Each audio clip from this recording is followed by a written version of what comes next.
Hello. Hello. Hello. Hello.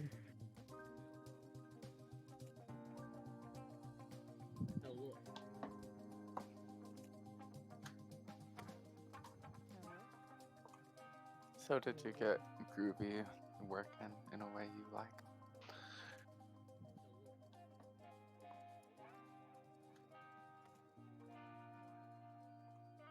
So did you get groovy working in a way you like?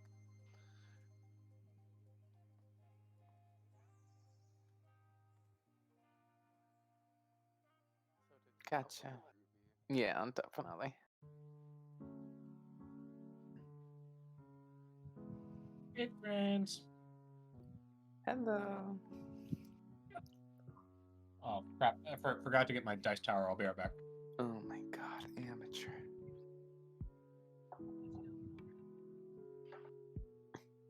Sounds good.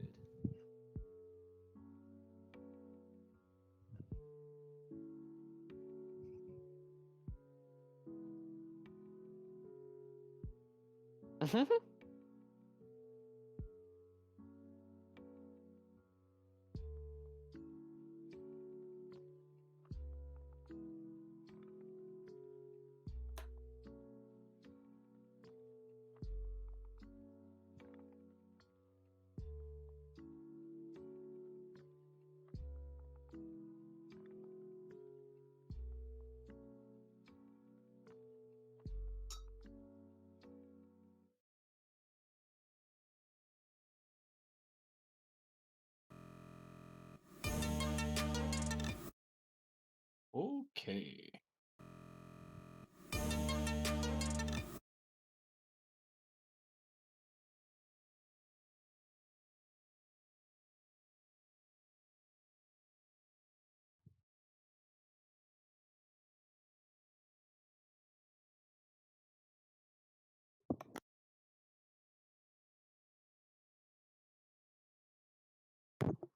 Done.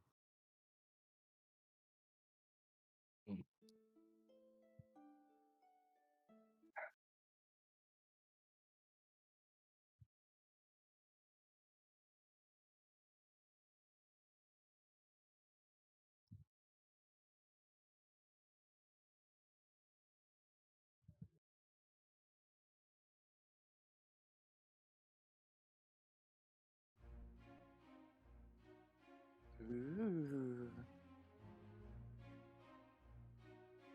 Oh, I very much like this. Okay. Yeah, that's cool.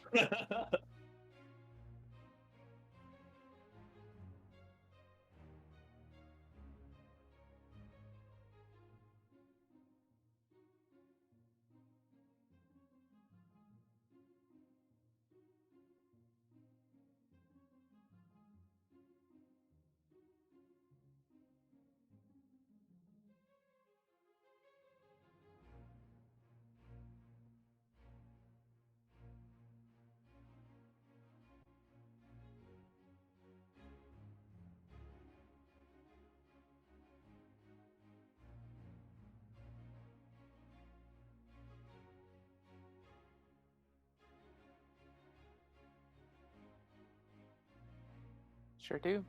Yes.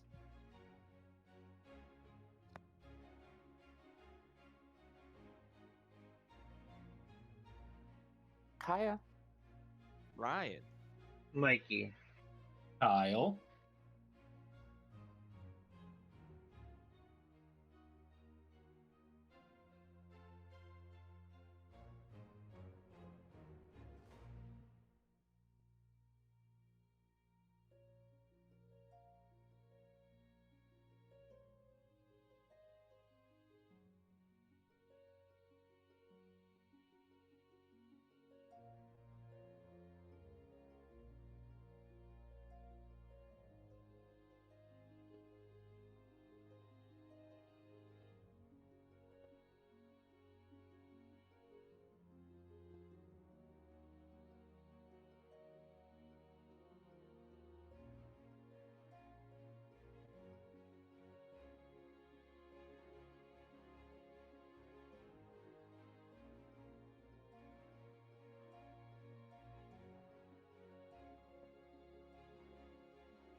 Yes, yes. I believe that's what we decided on.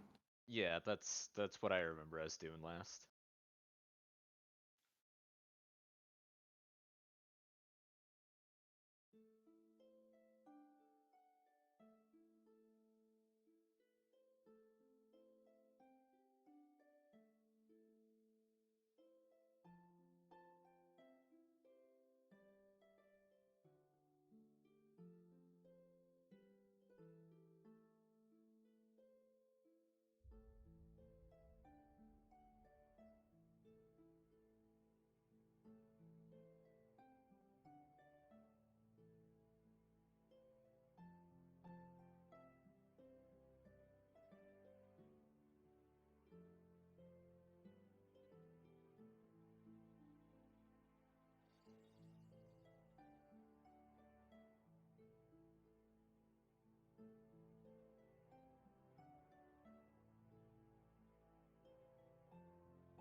I know Jove has that new shield that is aiding with his perceptions. So I think, as we start to kind of canvas the area, that Jove is going to be kind of focusing on that, on his shield, as a way to not only, perceive using his eyes, but he wants to try and use his nose as well, if at all possible, to see if he can sniff anything out as far as like charcoal or stuff that like had been burnt at one time. He's just really really looking for any source of flame. And I would even be willing to roll stealth if you want. Like Jove is trying to be as incognito with Rornak as possible through a ghetto where we're not living.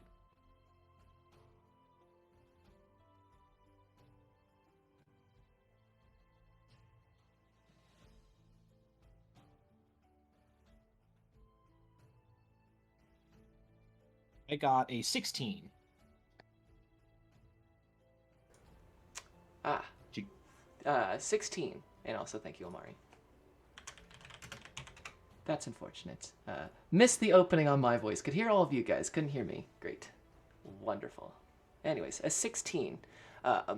Jove, you immediately smell fire and smoke of hundreds and hundreds of small fires going out through the Zent ghetto. You can see kind of the cacophony of smoke rising from this place. It's incredibly hard to discern any number of these places, for many of these small hovels and shacks have lots of little fires going. The smoke, the kind of smog of it, the air is heavy and already dirty, so it's hard to differentiate a source. You could find tons of them all the way around. And these fires that are burning, I'm guessing They are natural. natural, coming from hearth, that kind of thing. Yeah, all sorts of different places around, and it's unsurprising. Just and some of them, it's just there's so much and there's so many people here that finding like a single source or like a large fire, not an easy task.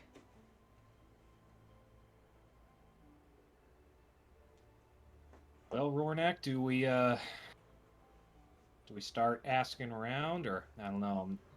I feel like the last time we were in here, we found some folks looking to take advantage of us. So, pardon me if I'm a little sharp on my toes here. No, I understand. We'd definitely have to have some wits about us if we did it. I just don't necessarily know where to start. I mean, I guess we could pay a visit to that last place where that hut burned down when we were saving those people from before, but That's all I could think of. Maybe we can ask some people around there, see if they know anything. I think you're onto something there. If we just checking out the spot and seeing if we get any wayward glances from anybody. I think you're on something there. Yeah, I think if we're gonna ask around, that's probably our best bet, anyways. Okay. Roll me, and of course, one of you guys roll me investigation. If the others would like to help, you may do so with advantage. I've got good investigation.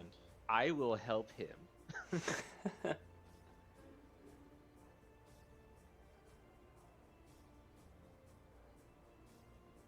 That is going to be for 18. 18. Nice. Yes, you begin entering into the Zent ghetto. There are innumerous alleys and small hovels, and people dart in and out. Always somebody out on the streets of the Zent ghettos at this time. You find, of course, that same kind of treatment you got even with Jasper at your side, of eyes catching you, whispers onto each side.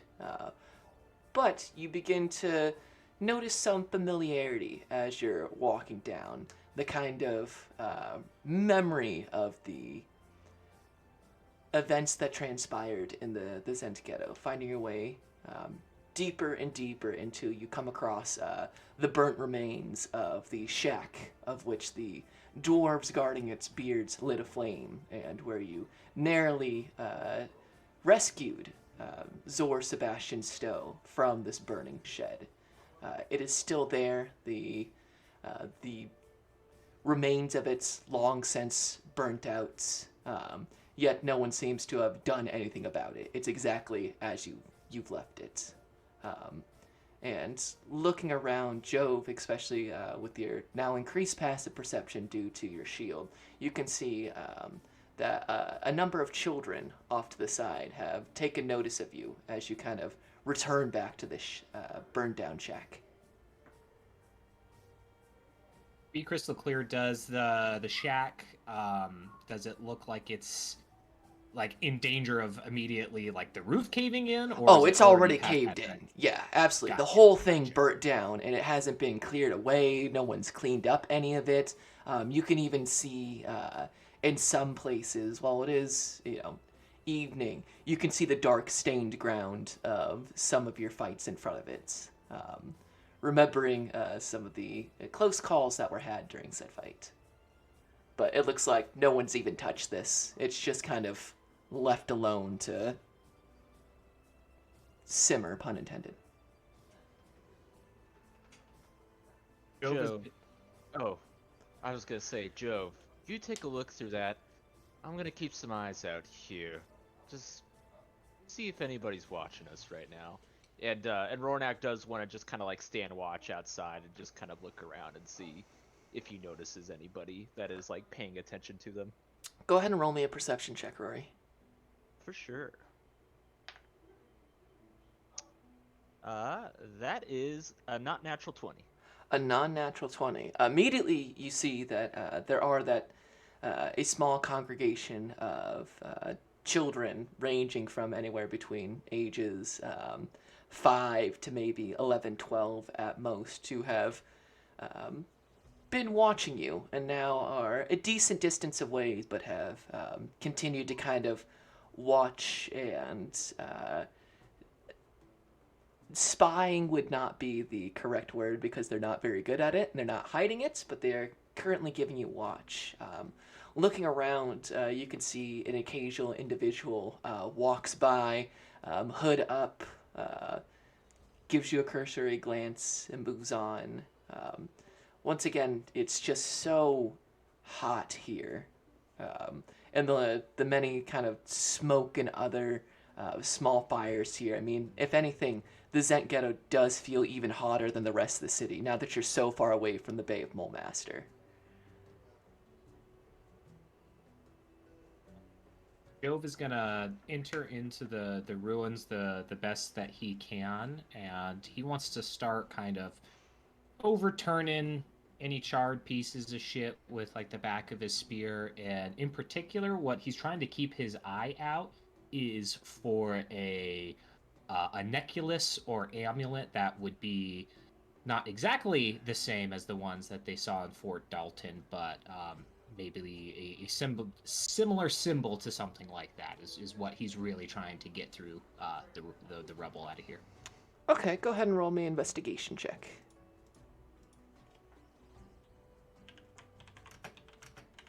Ooh, that's a halfling crit fail for 6.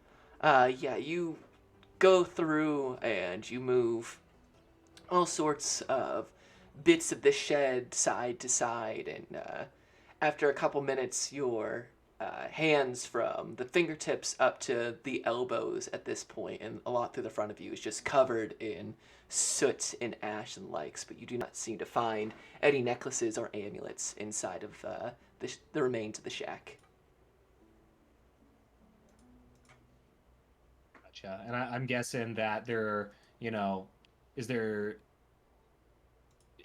I'm just seeing burnt wood pretty much at this point. Yeah, lots of burnt wood. Just the burnt down remains of a shack. You can see, what looks like what used to be maybe a fire pit in the center of this shack at one point, but there's no looking kind of for a necklace that's not the same but similar to maybe the ones that you have encountered at the ruins of Fort Dalton. Your search isn't turning up anything after the better part of 10 minutes. Just more soot, more, charred remains of this shed. Gotcha. Jove starts coughing, and he puts up kind of his little face mask that he has made for himself. And before he turns around and exits, he does just want to give a couple of poke throughs to turn over to see if there's anything in that central fire pit of interest. Go ahead and give me one more investigation check. That's better. That's 14. 14. Deep inside the fire pits, you're searching around and you almost give up having found nothing, but your fingers reach through and you feel a warm metal underneath. And as you pull back your hand, you do find a necklace with this symbol. And on the back, a strange sort of writing, if you could call it that, a set of symbols that you do not recognize what they mean. It's warm to the touch, and not just because of just the oppressive heat of the Zent Ghetto currently. Well, Jove doesn't want to leave this place with that in his hand, so he is going to kind of put it in his pack and try and kind of stow it away a little bit, and then exit. You do. Rory, during this time, as you're kind of watching out, with your unnatural 20, you do see two things of note. One, that these kids are creeping ever closer and closer to you and Jove. Starting to see went from 2 or 3, now there's 4 or 5, now there's 6 or 7. However, as you notice all these kids flood in, you do notice that they are immediately avoiding off across the ways, probably 100 feet or so away from you, as they kind of bubble almost from kind of the nooks and crannies of the Zent Ghetto, that there is a building of sorts that all of them seem to be avoiding. You can see that looking kind of across towards this building, it appears to be a chapter house of some sorts. Almost kind of think it's oddly gothic in kind of the Zent ghettos. While many of the buildings here are, put together from who knows how many other small shacks and buildings and stone, this one seems to have been an actual fully furnished building the windows clearly all gone, the door removed from it, but there is a noticeable, at least for you, avoidance of this kind of building. Jove is going. Yeah, as Jove comes out, he'll kind of gesture over to Rornak and say, "Hey, friend, I think I got something. Maybe we should get out of here before I bring it out and don't have so many prying eyes." Yeah, something curious. There's a group of kids keeping watch on us. They're avoiding one of those buildings over there, too. If you want, we can check it out, but if you think that this place isn't for the best, then maybe we just take off. Yeah, I'm not sure about poking around too much without all of our friends here. I don't want to get caught, with our pants down, as it were. Yeah, I gotcha. But you see that building there? That one, the kind of cathedral almost looking building. I don't know. When we have the full group, I want to check that one out. The kids are being off about that one for sure, but I guess we shouldn't stay around too much longer. Trust you, we'll come back and take a good look at that here in a bit. But yeah, let's get out of here before those kids tell whoever else that we're poking around in places that probably shouldn't be. So plus I got to get all this soot off me. I'll look awful. I imagine you found more than soot, right? Oh, got a little bit more than soot. All right. Well, let's get going then. You guys begin to make your way, retracing your steps out, and as you go to leave the area, one of the children walks in front of you.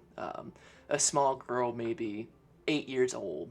You know, her kind of mousy brown hair is all sorts of disheveled. She's got a layer of kind of grime to her that rivals even what you're doing, Jove. And she wasn't rooting around in the burnt down remains of a shack. And she steps in front of you and says, "Coins for orphans?" and holds out her hands.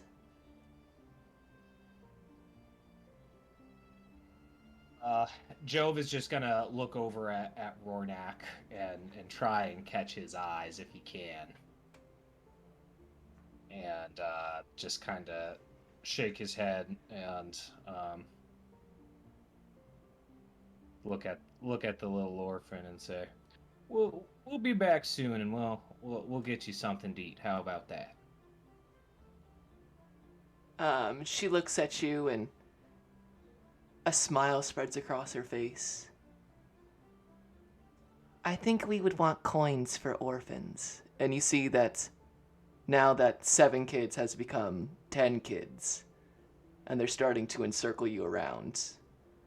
And, well, for Rory, they're all, of course, none of them are really your height. Jove, it's always weird, especially with human children, because they are closer to your height. And suddenly you guys find yourselves that there are many of these kids. And then there's a cacophony of, "Coins for orphans? Coins for orphans. I think you should put coins for orphans." As this kind of just jumps as they all begin to repeat it and get kind of closer.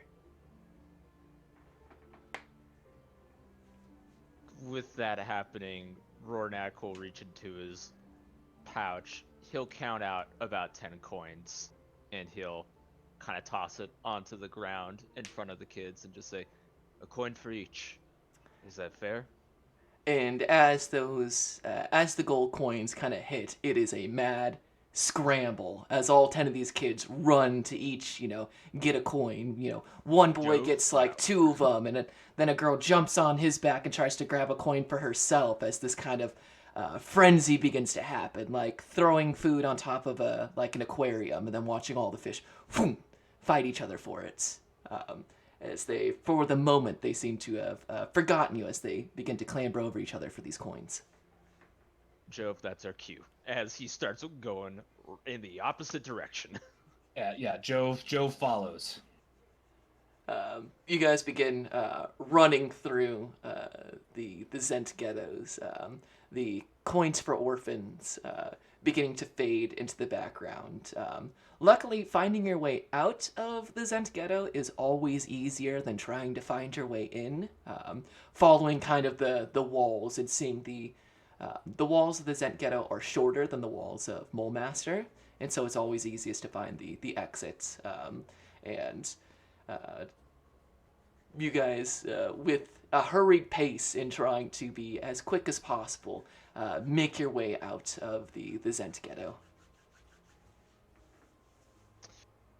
I mean, I figured that place wasn't the greatest, but I didn't realize.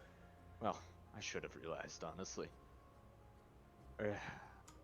Yeah, you never can quite tell what a group of orphans like that's gonna do. I've seen it out on the road sometimes. You know, if you're not careful, they'll cut your purse or worse. So good on you for creating a distraction. That was some quick thinking. Well, money isn't all that important. You can always make it back. Just glad we're out of there. Absolutely. What do you say about going back to the ox pit, cleaning up, and I can show you what I got? Yeah, let's do that. And I think we're still supposed to meet up with our friends there too, so sounds like that's the next spot. You both make your way over to the Oxford Tavern. I believe Freddy and Jasper, you were also, after your conversation with Zora Colkin, as you're leaving the Traveler's Cloak, heading back to the Oxford Tavern, I assume? Yes. Yes. Of course, the footman is still waiting for you there, Freddy. Sir, where to now? Back to the Tower of Arcane Might? Yeah. I think it's a good time to call it a night after all that.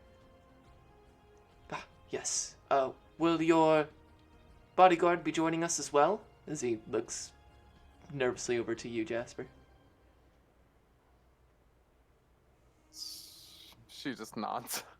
Of course, and sets up the stool, and you guys get on there. It's faster moving now that it's starting to, be more evening as you head back. It's not a terrible long journey from there to the Tower of Arcane Might. Before you are there, the door opens. The footman places the stool down for you to lay off and says,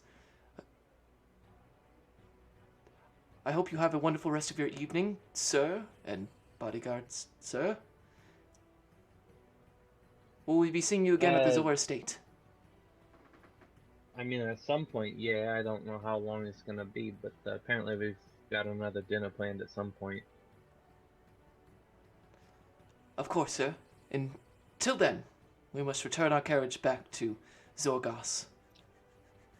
Can you hold one moment? Hey, Jasper, do you want to be dropped off here? I can have these guys bring you closer to, where you're residing.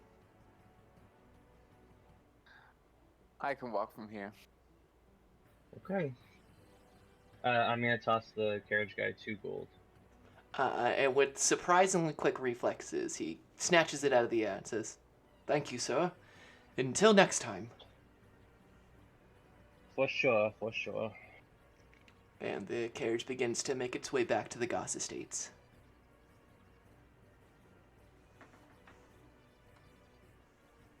Leaving just the two I of you just there. thought it would be, it'd make more sense for us to part ways here rather than me just splitting as soon as we were done there.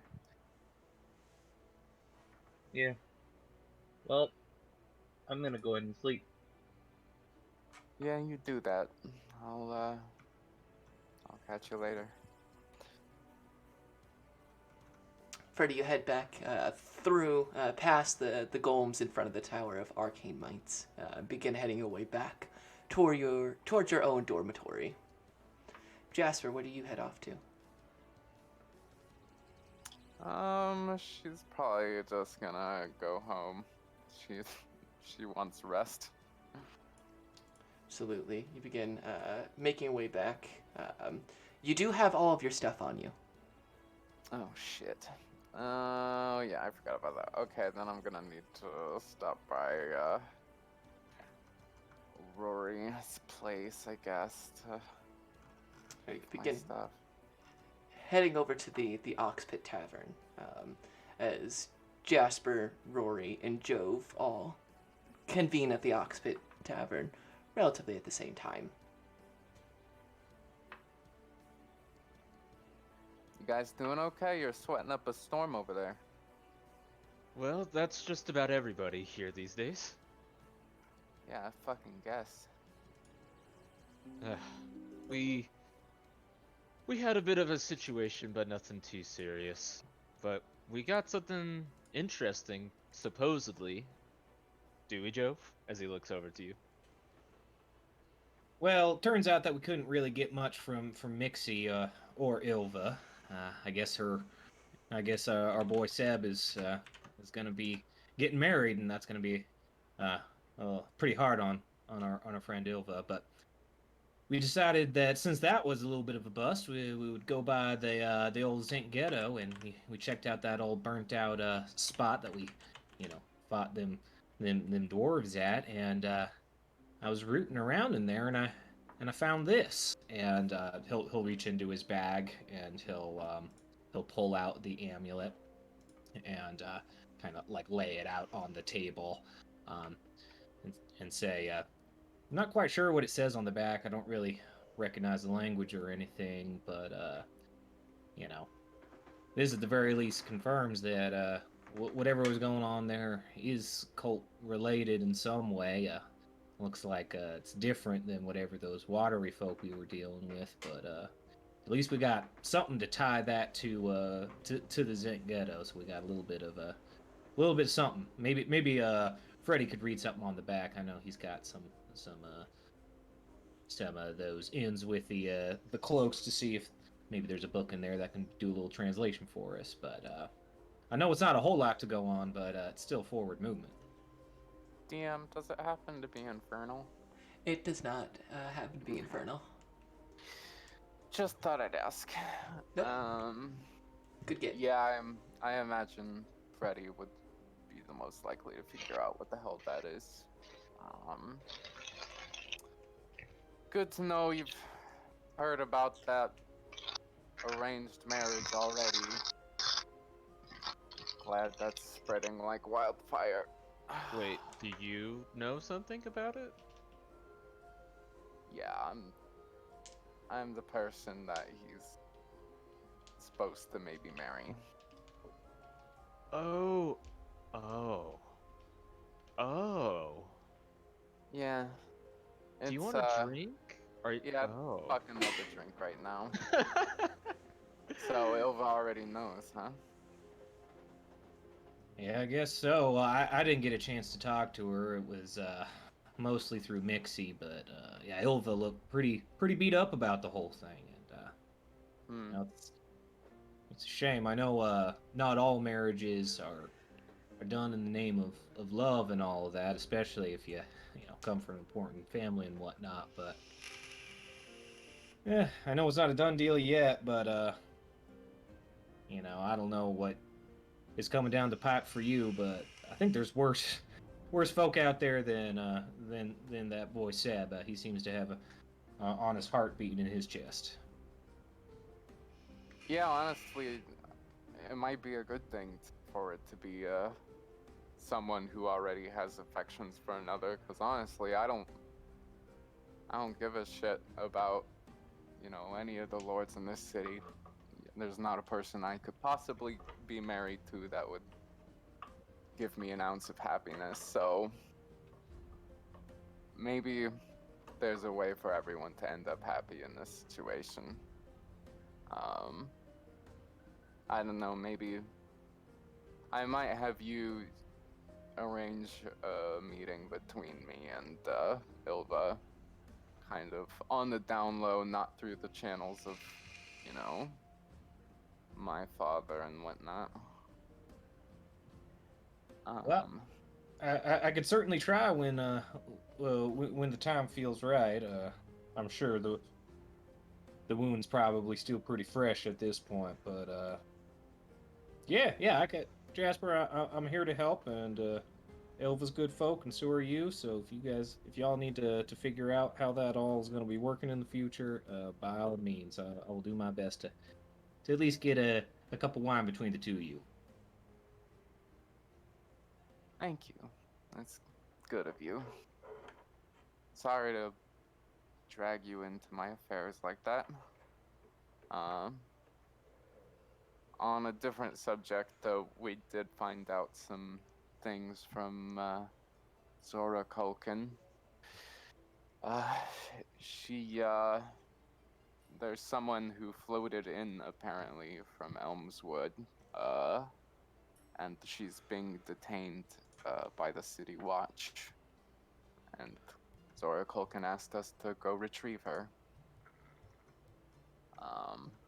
The kind of catch being it's a little bit more than the City Watch. They're holding her so that the Hawks can come pick her up, and I'm not sure they've ever come up with you two before, and since you're outsiders, I don't really expect you to understand, but the Hawks can do just about anything they like, as long as it doesn't directly harm any Zors or Zoras. Why would they be interested in this prisoner? I imagine probably for the same reasons we're interested in her, to be honest, but I don't know, I wouldn't trust the Hawks to do anything helpful with the information they get except help themselves and help the richest of us.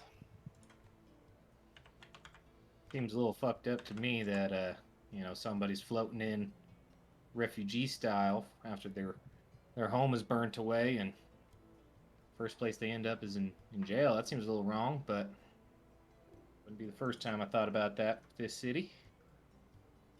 Well, do we at least know where this survivor is located? Did you already say that? I did not. I'm looking at my notes, Dom. Did you say where? Yes, the House of Suffering. That's right. Over by the South Road Keep. And you would all know the South Road Keep is the southern entrance in and out of Mulemaster, off to the right, if we want to look on our map of Mulemaster. South Road Keep is the southernmost part. The Zent Ghettos are to the right, and the House of Suffering is going to be off to the left in some of the poorer areas of the city.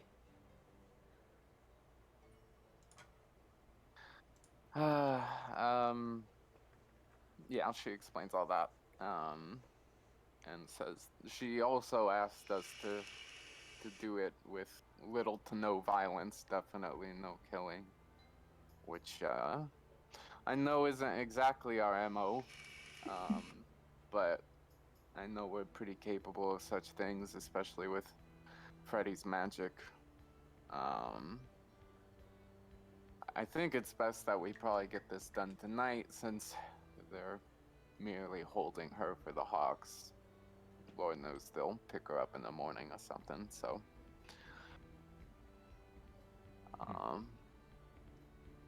Well, where's Freddy at then?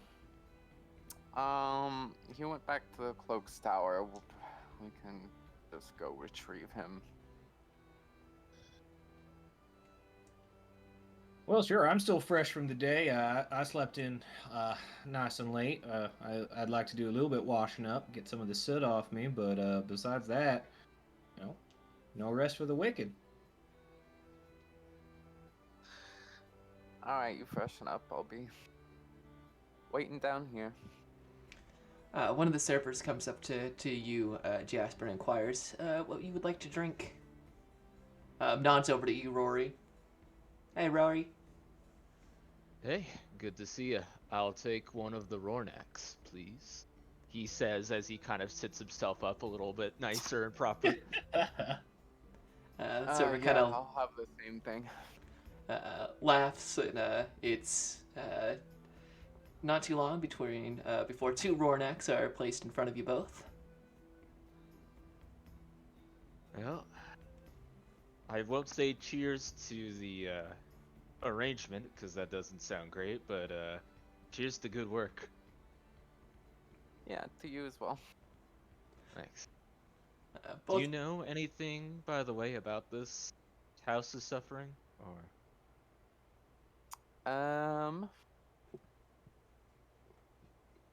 This is not the same as the House of High Harm and hurting. Kura. No. High The hurting. House of Suffering. You're not familiar with it. Of course, in your experience, Jasper, the Zors and Zoras have their own house physician. So you've never needed to go to such a place, nor have you spent a ton of time there. But it is it is not the House of High Hurting. So. Yeah. Do I know any like extra details about it? For the most part, it's about everything else. It's it's where poor people go if they get injured. They don't accept any money really, but for the most part, it's pretty unremarkable for most people. Yeah, I mean, I know what people go there for, which is healing when they don't have money. I've never had that particular problem myself, so that's all I can tell you. interesting. Well, if it truly is a house of its namesake, I do believe Ilmater will be there in some way. That can't be a coincidence. So, you have my word, I will not harm anyone in there. Now, if the Hawks would harm someone that is suffering, as you see him kind of gripping the cup more and more, I'll try, Jasper. I'll try. All right. So that's all I ask. Yeah. Huh. Just fascinated. And he's like almost just like he's just kind of looking in the drink at this point. His mind almost looks like it's not totally here. Did he seem to have a reaction when the Hawks first were brought up, or? Me, no. Yeah. Okay. No. Rornak, at least to my knowledge, would not have any real knowledge on the Hawks. Okay, just making sure.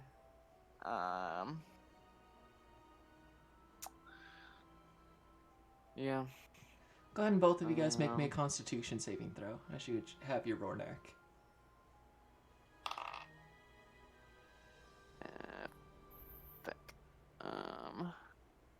That's a 12. 10. Yeah, you both get the drink down, but this time it does. Once again, Jasper, the more and more you have this, the more and more you dislike it, but the more and more you force yourself to drink it. Because once again, you hear that's what poor people drink. Every time. For you, Rornak, between getting accosted by the orphans and, this knowledge of the House of Suffering and the box of Ilmater, and it's just all been a lot, and now there's the Hawks that you have. I mean, it's... Mulmaster always has more danger in it. You long for the kind of cold, crisp, honest danger of the monastery.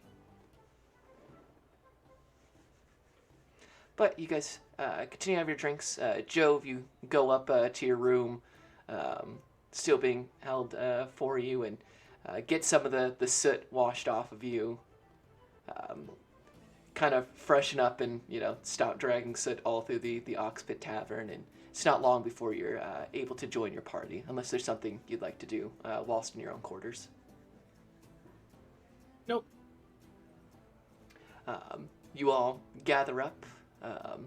The server comes back around and says to Yuri, "Hey, 5 silver real quick." Well, what? What's that? 5 silver for the drinks? No. One day I hope I just have a tab here, and he'll take out some. We'll take out. Wait, is that 5 for both or drinks. for each?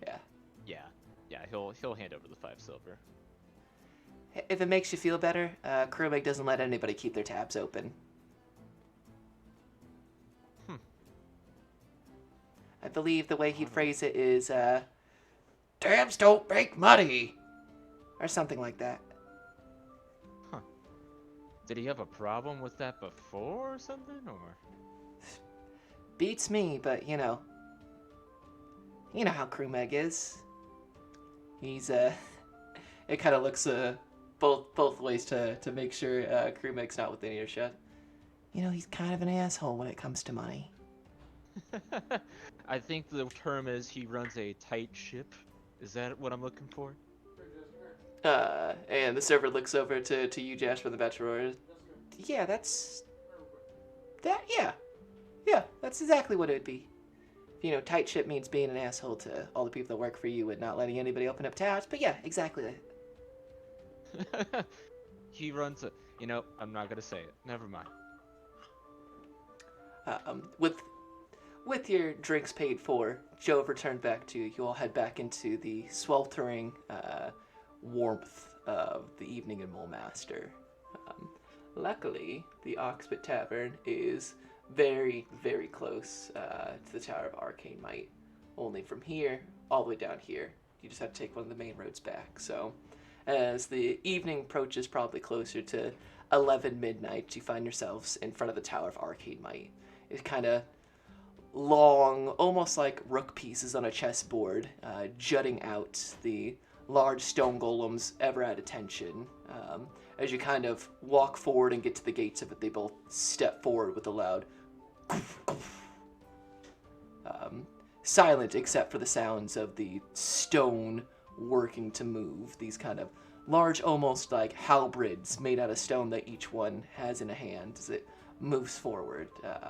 It's not long before a cloak comes to the golems and says, "Can I help you?"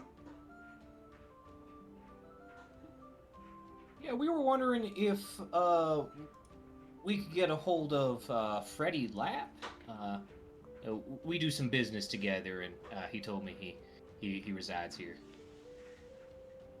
Oh, yeah, I think we can find Cloak Lap. It's a younger human, brown hair, kind of more impressively built than you would expect from the cloaks, especially since the cloaks you've seen have all been kind of the thin or academic looking. But he nods and I know where Freddy stays. Hold on. Is there like a name I can get for you guys? Just so it's not just strangers at the gate are asking for you, Freddy. He's kind of he can be kind of testy, you know? Sorry if that's rude, but It's great. Just tell him that his friends from the Odd Jobs are here. friends from the Odd Jobs. Yeah, got it. And he begins to head in, and not long after, Freddy, you're in your dormitory, laying back down when there's a quick knock at the door. Hey, Freddy? Yeah. Hey, it's Ellison. Some friends from the Odd Jobs are at the gate for you. I know you've been out all day and, missed classes and stuff, but two of them are wearing masks and one of them's a halfling. Yeah, that's what they do. What do they want? I don't know. They just said that they need you for something. An odd job? I don't... God, I was trying to get my beauty rest, but I guess ain't no rest for the wicked. And I'll get up and I'll walk out to the front door. Ah, that's a Flan saying. I didn't think you thought very fondly of your time back in Flan. That just kind of sticks with you. Yeah, I get that. Flan does kind of stick with you. Sorry, I'll leave you be. See you in class? Nope. Yeah. As Freddy, you head back out through the dormitory, and there is your party on the other side of the stone golems. Hey, we going now? Yeah, we should probably get moving on this job we got. Alright, I got a little nap. I feel like that's pretty good. Yeah, gotta get your beauty rest. Yep. But ain't no rest for the wicked. That's for fucking sure. Uh, so we'll walk and talk about what the plan is, but I don't know. I imagine we're just gonna have to scout it out and see what we can manage. Because it's easy to just say we'll grab her and go, but we'll see what it looks like when we get there. Yeah, where are we going to after we do the grabbing? We're taking her back to straight to Zora Kulkin, because one thing the Hawks can't do is immediately just dig through things owned by Zoras and Zoras. So if we get her back there, she'll be safe at least for a little while. That's good. Yeah, I figured that's for the best. I don't imagine it'd be great to bring her to the ox pit. Yeah, no, I imagine we'd get roughed up pretty quickly if we stuck around somewhere normal with her.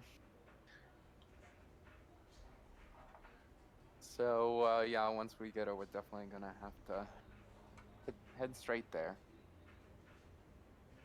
But ideally, you know, since we're doing this in the middle of the night potentially, it won't be till morning before they even realize what we've done. If we do it right, anyway. Yeah, and well, Ronak, you were saying something about them. No, actually, never mind. I wasn't there for that conversation. I went back up. But what Jove will say is, as we're walking through, he'll retrieve the amulet and kind of tell Freddy about it, and specifically show the lettering on the back, and ask him, Freddy, do you mind if I maybe hand this over to you and see if you can do something with the script on the back? I mean, I'll take it, but I don't think I can. No, I can't read it, so it'll have to wait till later. Oh yeah, no, I think this is more just covering our asses in the future, making sure we can tie the right people to the right thing. So appreciate you taking a look. All right. You begin heading your way across the city, moving along some of the main roads. There's still that, while diminished from the middle of the day, there's still a number of people always out and about in Mulmaster. Making your way towards the South Road Keep and then veering off towards, instead of towards the Zent Ghetto, to the other side, the South Road Keep. There you can see, while markedly nicer than the Zent Ghetto itself, this is still one of the more poor districts there. Many of the individuals, a lot of the citizens of Mulmaster have already pulled off their masqueliers, which is an odd sight to see so many Mulmasterites without the kind of signature, masquelier that they all wear. The roads themselves, this close to South Road Keep, you find that there's more broken cobblestone. Some of the buildings are in rather strict disrepair. It almost seems like the land is kind of sunken in. The buildings seem to be at least 6 inches shorter than the surrounding kind of larger buildings, especially compared after being in the Traveler's Cloak, and what just a magnificent just building that is, or equally so the Goss Estates. Even the the Tower of Arcane Might, just towers over this kind of sunken section of the city. moving your way through many of the buildings there. Unlike the nicer parts of the district, it's significantly darker here. Less lamp lights, less gas lights, and as you move deeper and deeper into this section of town, it gets quieter. The bustle of the city kind of begins to fade as you begin looking around. Party, can I get a perception check from everyone?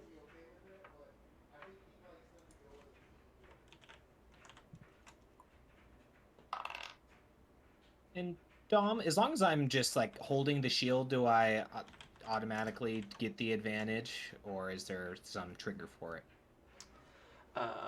It's as long as you are holding the shield. It does not require attunement.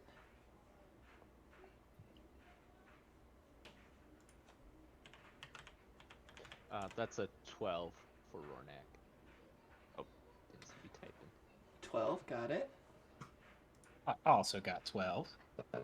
12, 11, 19. Looking around, that's what Freddie, Rornak, and Jove, you guys kind of immediately take in. However, Jasper, looking around and knowing what you assume it should be kind of the looks of the House of Suffering, you eventually spot eyes on a squat brick building ahead of you. The doors are still open, even this late at night. You can see that the front of it is well worn, as if many people have walked through here at one point or another. And you can see two City Watch standing near the entrance. One of them is currently using a dagger to pick something underneath their nails. The other one leans heavily against one side of the wall, head nods occasionally as if, when you're falling asleep, but and your head goes down, it wakes you back up. Do I notice on either of them any like a key loop or anything like that, or just kind of normal guard stuff? Just normal. Most of the City Watch. The City Watch doesn't have like a standard uniform. Typically, once you become part of the City Watch, they allow you to bring whatever else you want. There's not like a uniform like the soldiery does. They usually have kind of this patch that's got like a golden M kind of like pinned to it, and that's usually somewhere on. And you can see right in the center of each of their armor is that kind of slapdash Mulemaster M shoddy, just like the City Watches. Any other City Watch like within kind of view nearby, or is it just these two?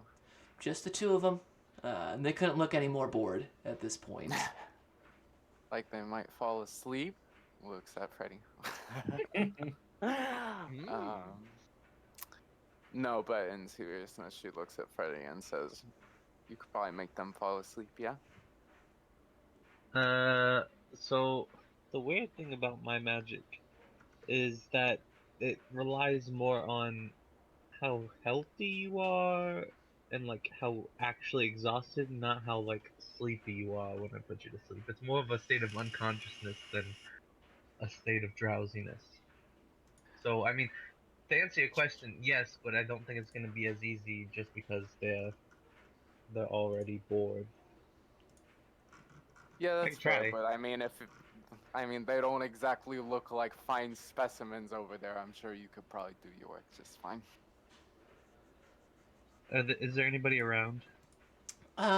You can see that they're, somebody walks out of the House of High Herding, an older woman, cane and everything, kind of making her way out, then followed quickly after by a younger looking man who goes and, helps her, takes her by the arm and helps her continue off. You can see, looks like to be a middle-aged woman enters in. So there are regular commoners just entering, exiting at different points. But besides the two City Watch, It's not like when you guys go to the nice part of town and there's city watch and soldiery and everything here. It's pretty laissez-faire here, as you see different individuals. One of the people that exit out has a large bandage around their head as they exit out and begin to head into the city again.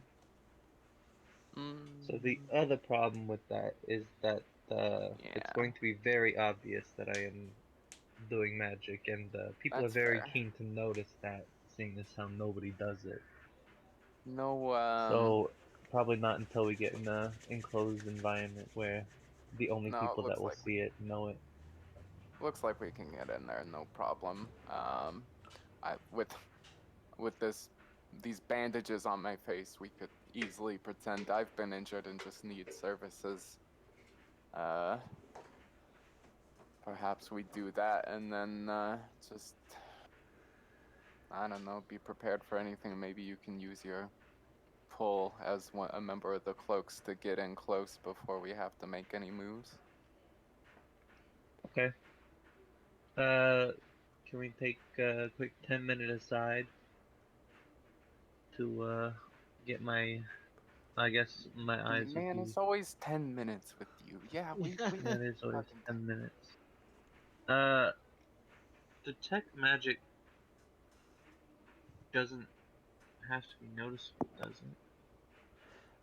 I mean, there is, there you will have to go through the motions of, Right. So I'm gonna casting go into like it. an alley, Yeah, but it's but it not doesn't like actively make my eyes look like they're on fire. you walk through in a 30-foot long circle and you do the dancing dragon from Avatar with Zuko, and when you connect your fix and this together, you fusion ha, and there's the detect magic. No, it's mostly going into the book, like reading through it, setting the words in your mind, saying it, doing the hand motions, using your focus, that sort of thing.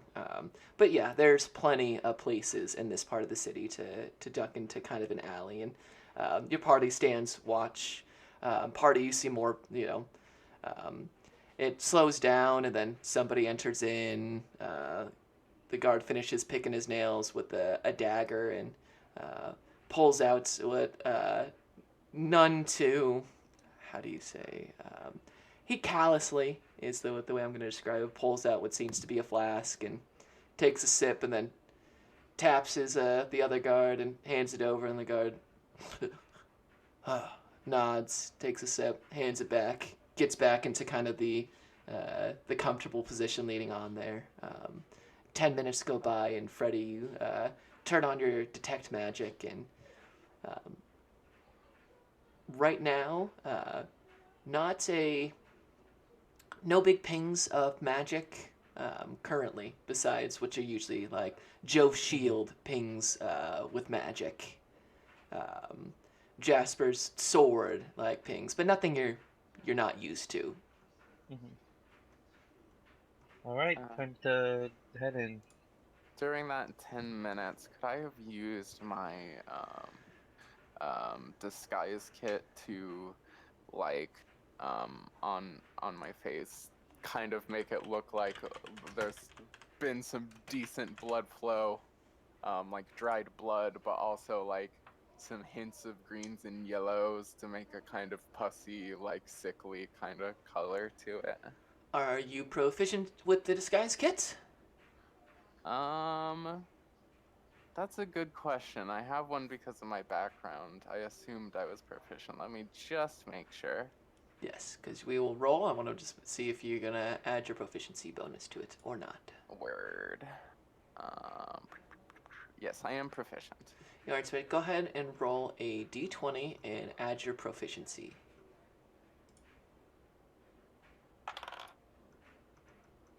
Dope. That's a regular 20. A regular 20? Yeah, no, you, and even though it's dark out here, you spend so much of your time in your room that is always dark, especially with Kirk's sensitivity to sunlight.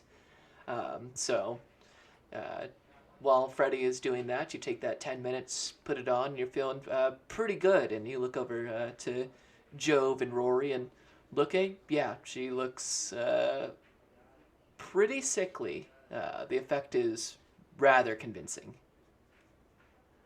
In fact, if anything, Jasper, you're used to giving yourself fake kind of bruises and the likes to really sell the frailty at home. Beautiful. Yeah, so just look like you're worried about me, but don't want to touch me, you know?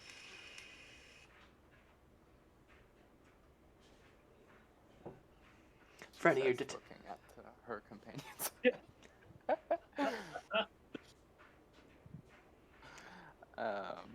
Gotta But say, yeah, pretty impressive work.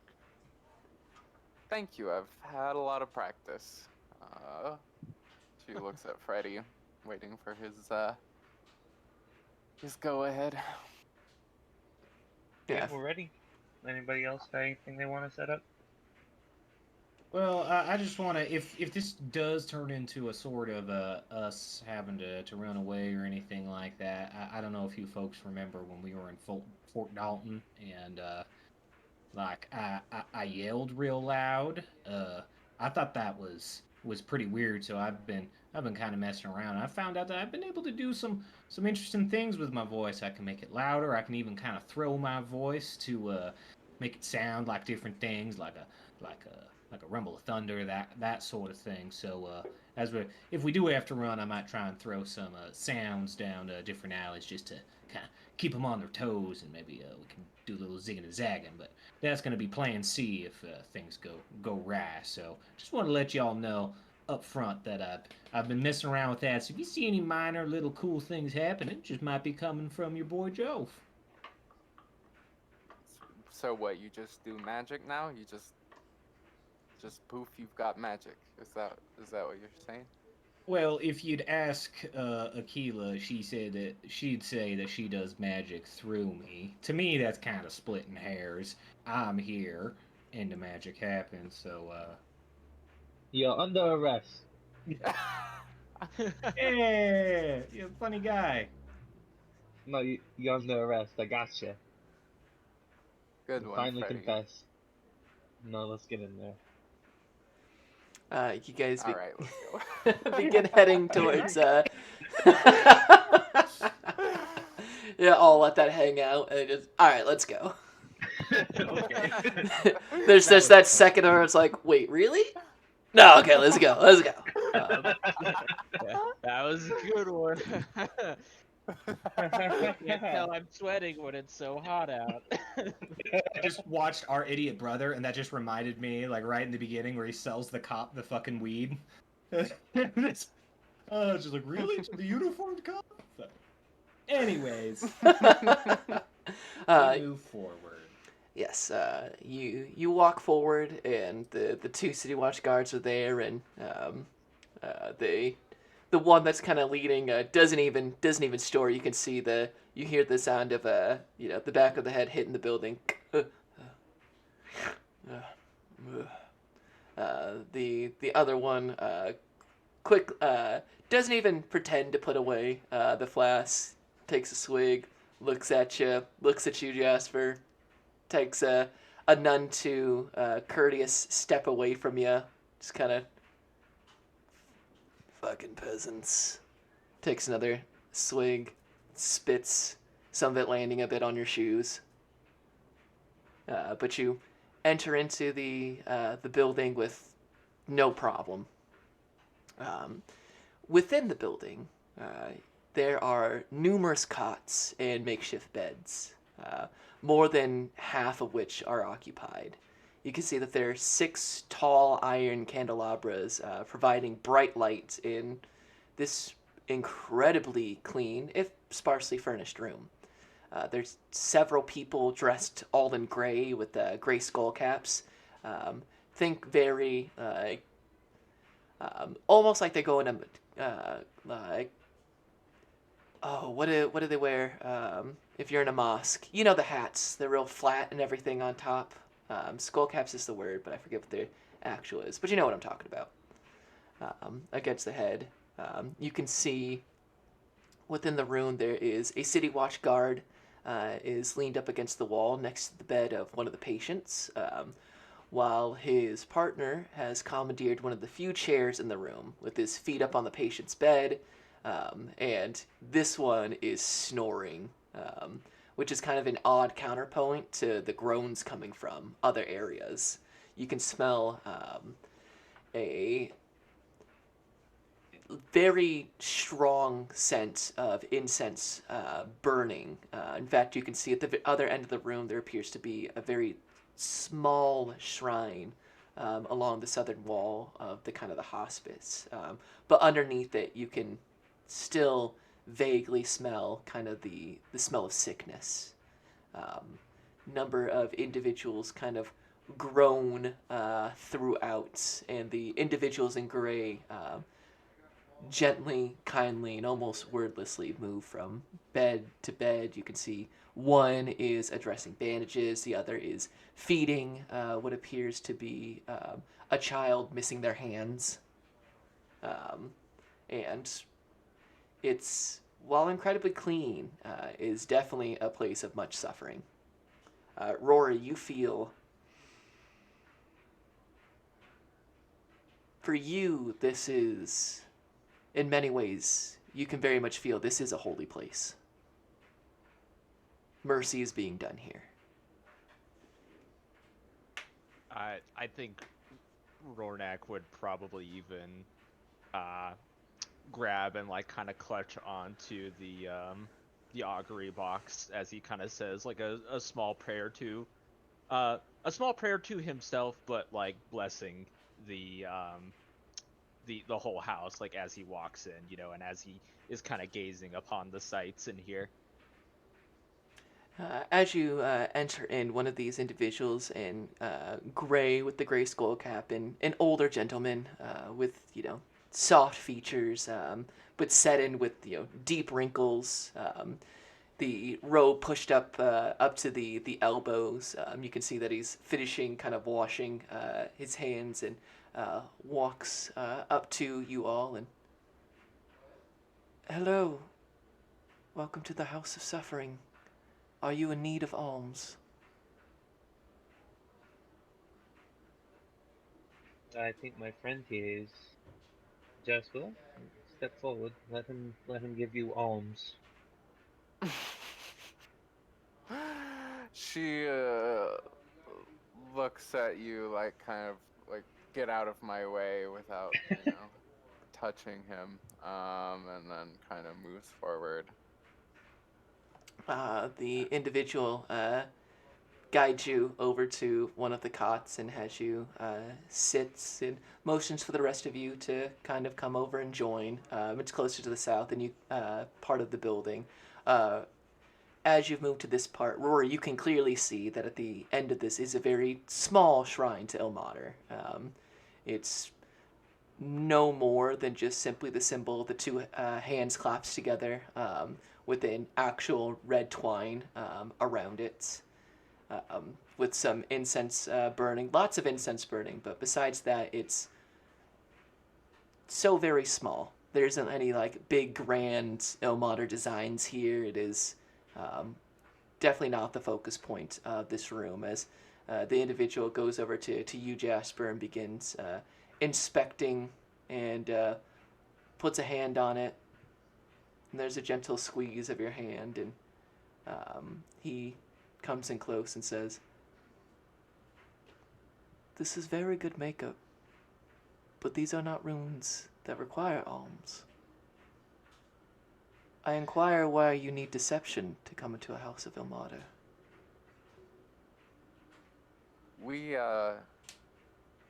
There's someone here being kept against their will, and they're going to be in some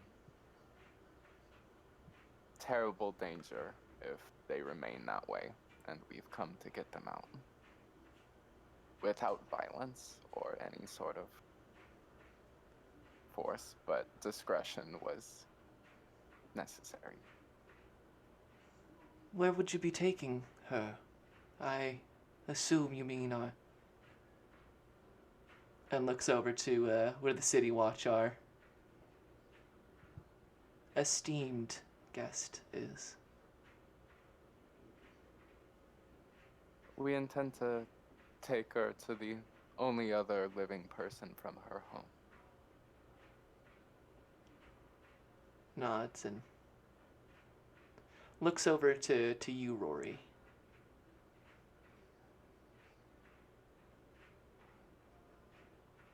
Tell me, brother, does she speak true? Do you tend to relieve the suffering in this house?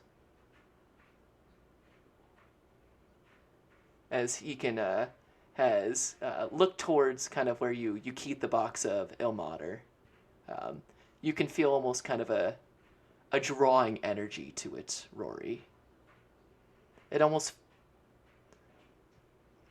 almost like vibrates on your person since you've been in here.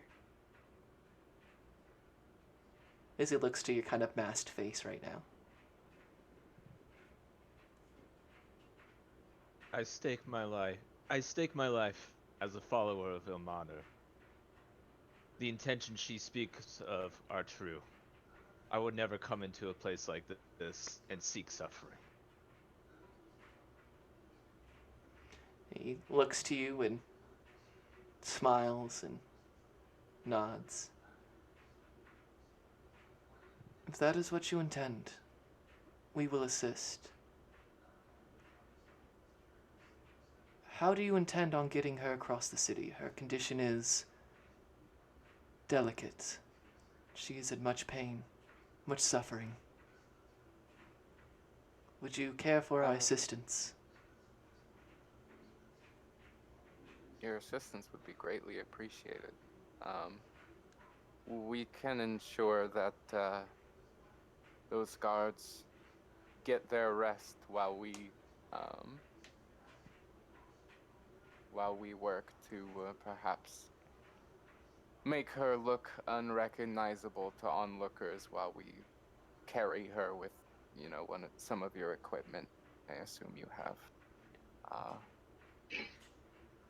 That way we can get her out safely and without being accosted by anyone.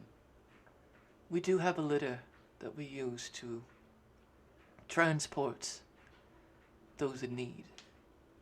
We would be happy to part with it to assist you. There's an entrance to the back and motions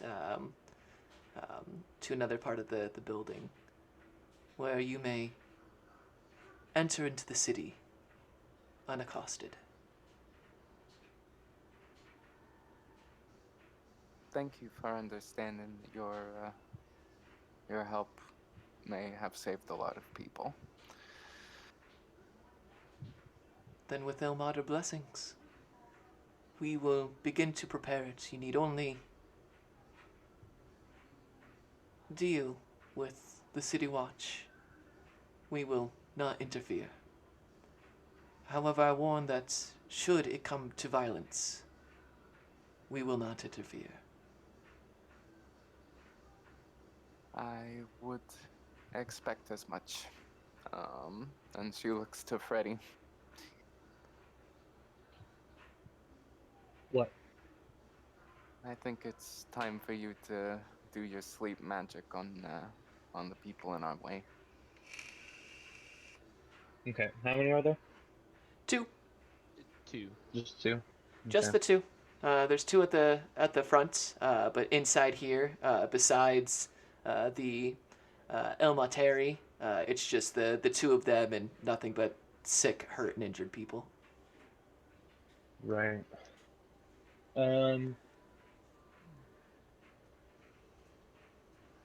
Okay.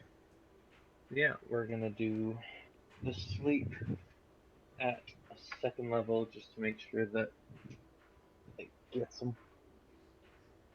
Yeah, absolutely. Go ahead and start rolling that out as Freddy is beginning to cast this. The Ilmateri, the brother, heads over to you, Rory, and takes your hands. You should return here, brother. I agree. I You are staking a lot in doing this, though. What'll happen to this place and the Hawks if they know that we took him out? Nothing that we followers of Ilmat are not already prepared to handle. Right. It is our duty to take the suffering others. And it is a blessing and a privilege to be a martyr for something greater than yourself. Knowing that Ilmater will guide our way.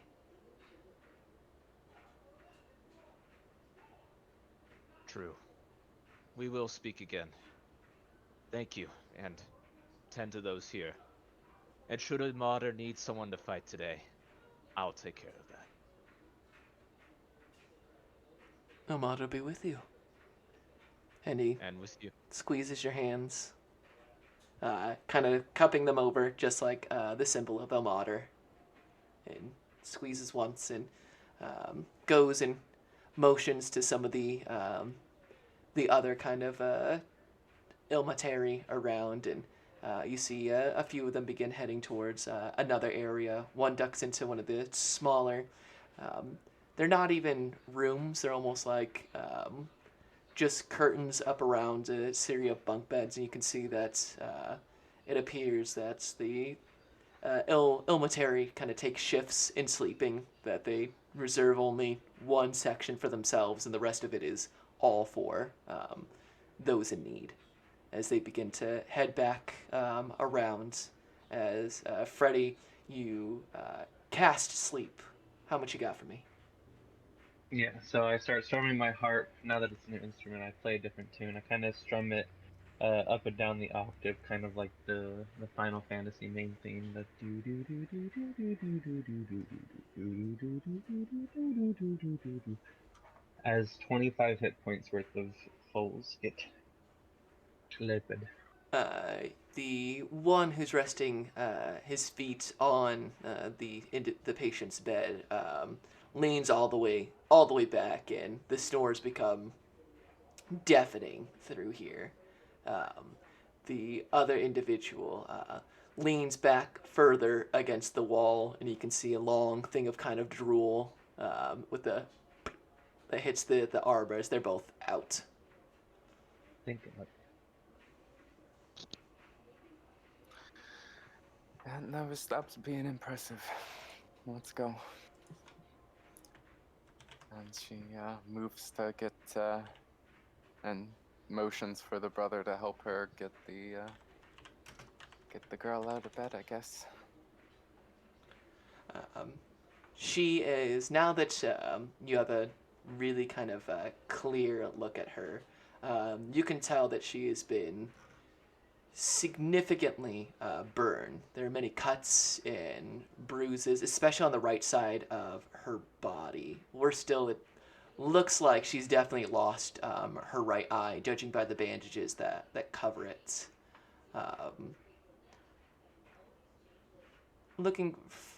Freddy, would you roll me an Arcana? Arcana.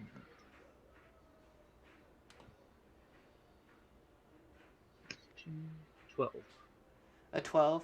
Yeah, no, she just looks like an incredibly burned woman. I mean, it looks incredibly painful. You can see parts where even just like the slight stir of her, you can see bits of kind of skin peeling. There's those like deep, heat blisters all around as you kind of begin to pick her up. The Ilmateri bring kind of the litter back around and begin to assist you as gently as they can. You can see one of the kind of blisters pops, and there's that awful smell of burnt flesh blisters kind of seeping out. Cuts the incense for just a second, but luckily for you all, she seems to be deeply unconscious still. As she is loaded up into the litter. It takes 2 people to move the litter, one in front, one in back. It's little more than, a movable cot, really. But they're able to get her onto it, put some blankets around to keep her kind of strapped in, and you guys now have this individual set up through a litter as they kind of guide you through the back of the House of Suffering. Jasper's gonna get rid of these bandages and put on her copy of Mask's mask. Just so people don't give her weird looks for looking like she's, got the plague or some shit.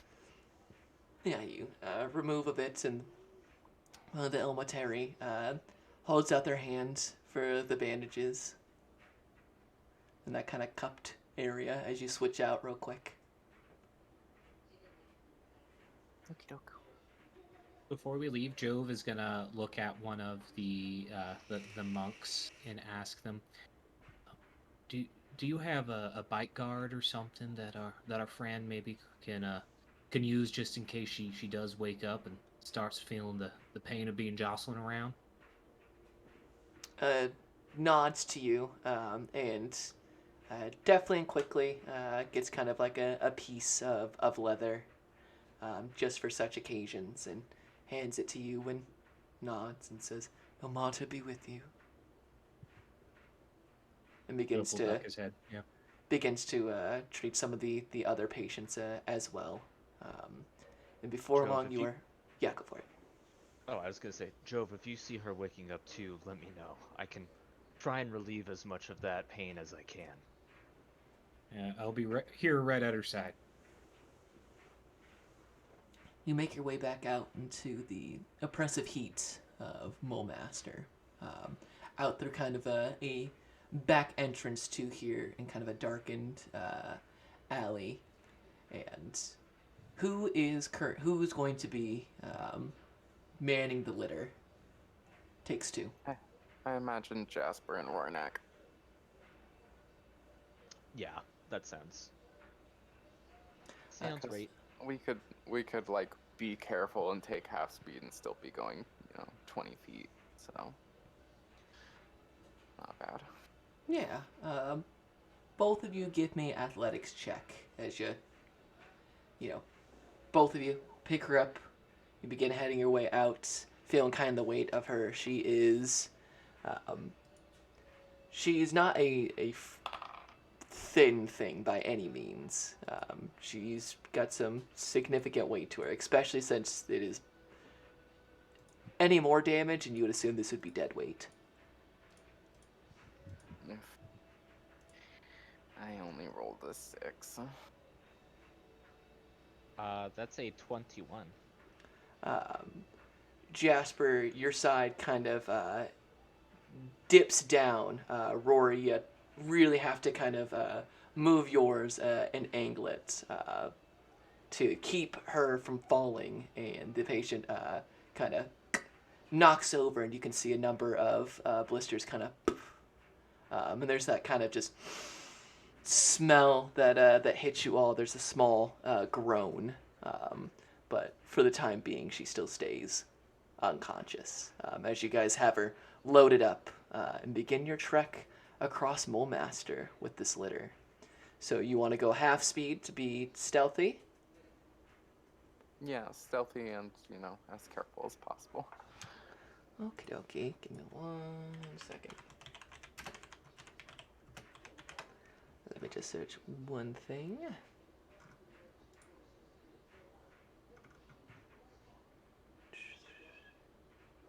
Yes. You use the alleyways. It's slow goings as you move from one alley to the next. Occasionally run into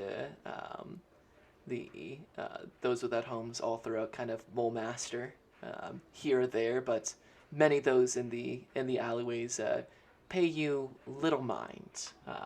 The first part of your journey out of here is relatively easy as you move, looking on the map for stream, from this part of the city, ducking through the alleys, making your way over to the northern side of the city, where the Colkin estate is. However, the problem arises as you need to pass one of the major streets from one side to the other, heading from kind of the mid-level area of the city into the nice parts. The number of soldiery members skyrockets, even at night as you head into the nicer parts. You see kind of the big open area around you, and a number of soldiery members on each side. To get to Zora Colkins, you'll need to get across. However, it's risky. Jasper whispers to Freddy, I think we may need your authority to get through here. Authority I have.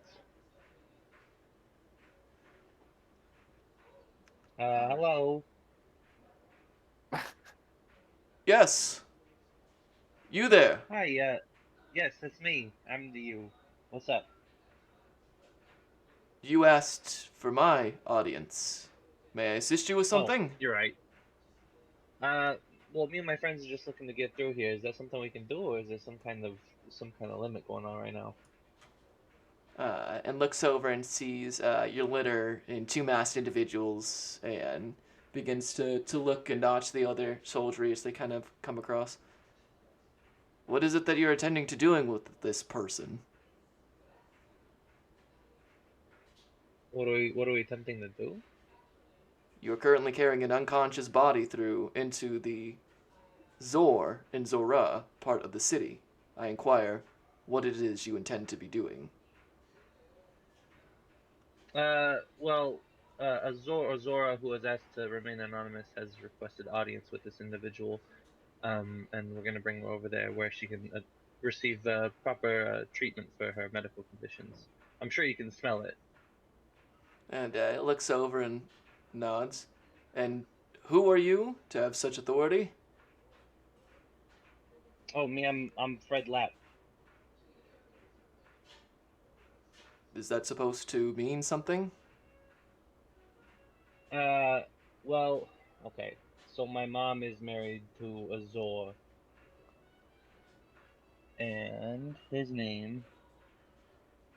Of course, I didn't write it down. Why would I care about him? Of course. What was my stepfather's name? Fulton Goss.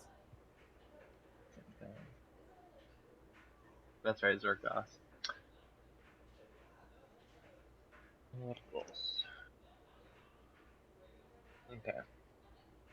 Yeah, my mom married Zorgoth. Zorgos only has one son. I'm afraid that you're going to need to turn back. I just said I'm not his son. He married my mother. Quite frankly, Fred Lapp, we don't allow such rabble to enter towards the Zora and Zora estates. So members of the Cloaks are rabble now. Looks you up and down. I don't see any cloaks around here. Simply vagabonds transporting an injured person into a place they have no purpose being. I'll take out my necklace. Well, they're referring to this, but, you should really think about who you're talking to, because if someone says that they're selling a Zora, you should at least check. The cloak, as he looks, that I would believe. However, if I were given a copper for every time I heard I'm related to a Zor or Zora I need to get through, I'd no longer need to be a soldiery member. I'm just saying you need to do your research, because some people actually are, believe it or not. I'm a member of the soldiery. I don't make assumptions. Things need to be proved. It's not my job to find out if you're related to a Zor. It's your job to prove it to me. Now, go, before this needs to become a greater altercation. Go through? Yes, Cloak Fred Lapp. We will remember that. And he gathers kind of the rest of the soldiery, and you hear the get me in contact with the cloaks. I need to investigate a Fred Lapp. As they begin to head through. But they do allow you to pass. See, no problem.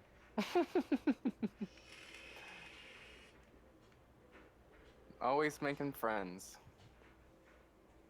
thing I do best. Make friends left and right. I don't think there's anybody that dislikes me. I've never met one. You get no response to that. So we move on. You make your way across the kind of the road separating, you know, those with and those with not, and head in and pass all sorts of large estates and manors and refurbished looking castles. The nice city that is this section, not terribly far away from the Tower of Arcane Mites and the Tower of the Blades, the High Tower of the Wyvern, where, of course, the High Blade stays herself, before going to a area closer to the walls of Mulmaster. A sizable manor, but much smaller than many of the rest. Even kind of the shrubbery and landscape of this, you can see that many of it is overgrown. Some of the grass, any that has been left, is browned and in substates of decay. The paint on it looks like it hasn't been done in a decade, maybe longer. It looks almost like the rest of parts of Mulmaster, even though it's tucked away deep into kind of the nice part of the city up against the walls. But with the note from Zora Kolkin, you do see that there is at the gates, a still functioning kind of C in front of it that has very just written through the C Kolkin. So a C with Kolkin through it. Part of it slightly bent after what appears to be quite some time of neglect. And you can see a singular light up in kind of the manor as you can push through the gate and enter into the Zora Kolkin estate. There's a large, weathered kind of mahogany door at the front with a large knocker on the front of it.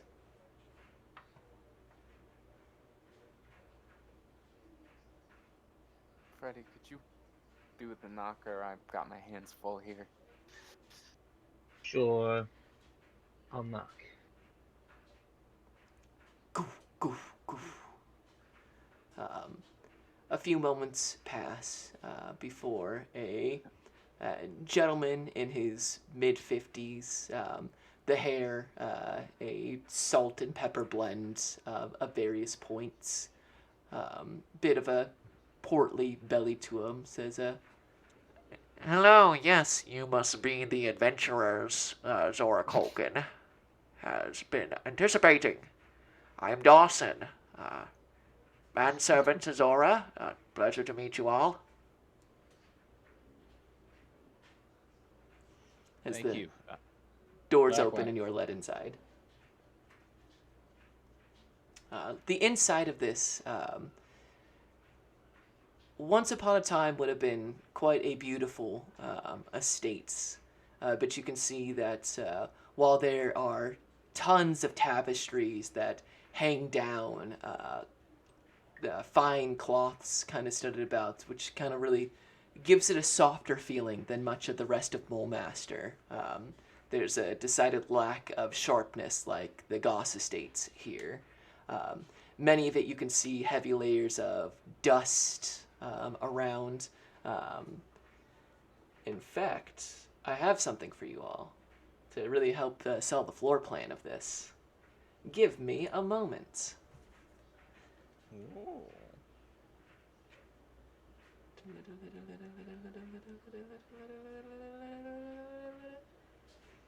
Also, can I say that all just went way smoother than I imagined? Yikes. Everything up to this point, yes. Yeah, right. Yeah, it's not gonna be great later though, because they're gonna wake up and say that she's gone over to the guards, and the guards are gonna know that I brought her through, so there's gonna be a warrant out for me. Not necessarily. We'll have to find out, Oh. won't we? Very likely. So, entering in, if we look on here, the top part is the bottom floor, and the bottom part is the top floor. I know. Could have probably drawn that better for this module, but I didn't make it, so this is what it's at. So, entering in, there's the big staircase. There are a number of rooms off to each side, and as you go through, Dawson kind of points them out. There is, looking at it, there is a, well, I'll just go through the numbers so you guys can know. It'll make that easy. There's a gallery in room number 1. We'll start with the kind of the ground floor that has busts and paintings and hangings depicting the lives and times of House Culkin over the centuries. The central staircase in the center room has ornate crystal and brass hanging from a chandelier above it. In this kind of grand room, points out to number 3 is a kitchen that is still relatively well stocked. A dining hall over in room number 4 with a long table of dark wood in its center, tapestries of kind of red and cream colors hang here, more of that same ornate crystal and brass chandeliers hanging from it. Room 5 is a library that's got tons and tons of books and scrolls and tomes that go from ceiling to floor. An impressive library, not as impressive as the Tower of Arcane might, but significant. A garderobe or a old-timey bathroom is in number 6. And then there's a parlor in number 7 on the ground floor.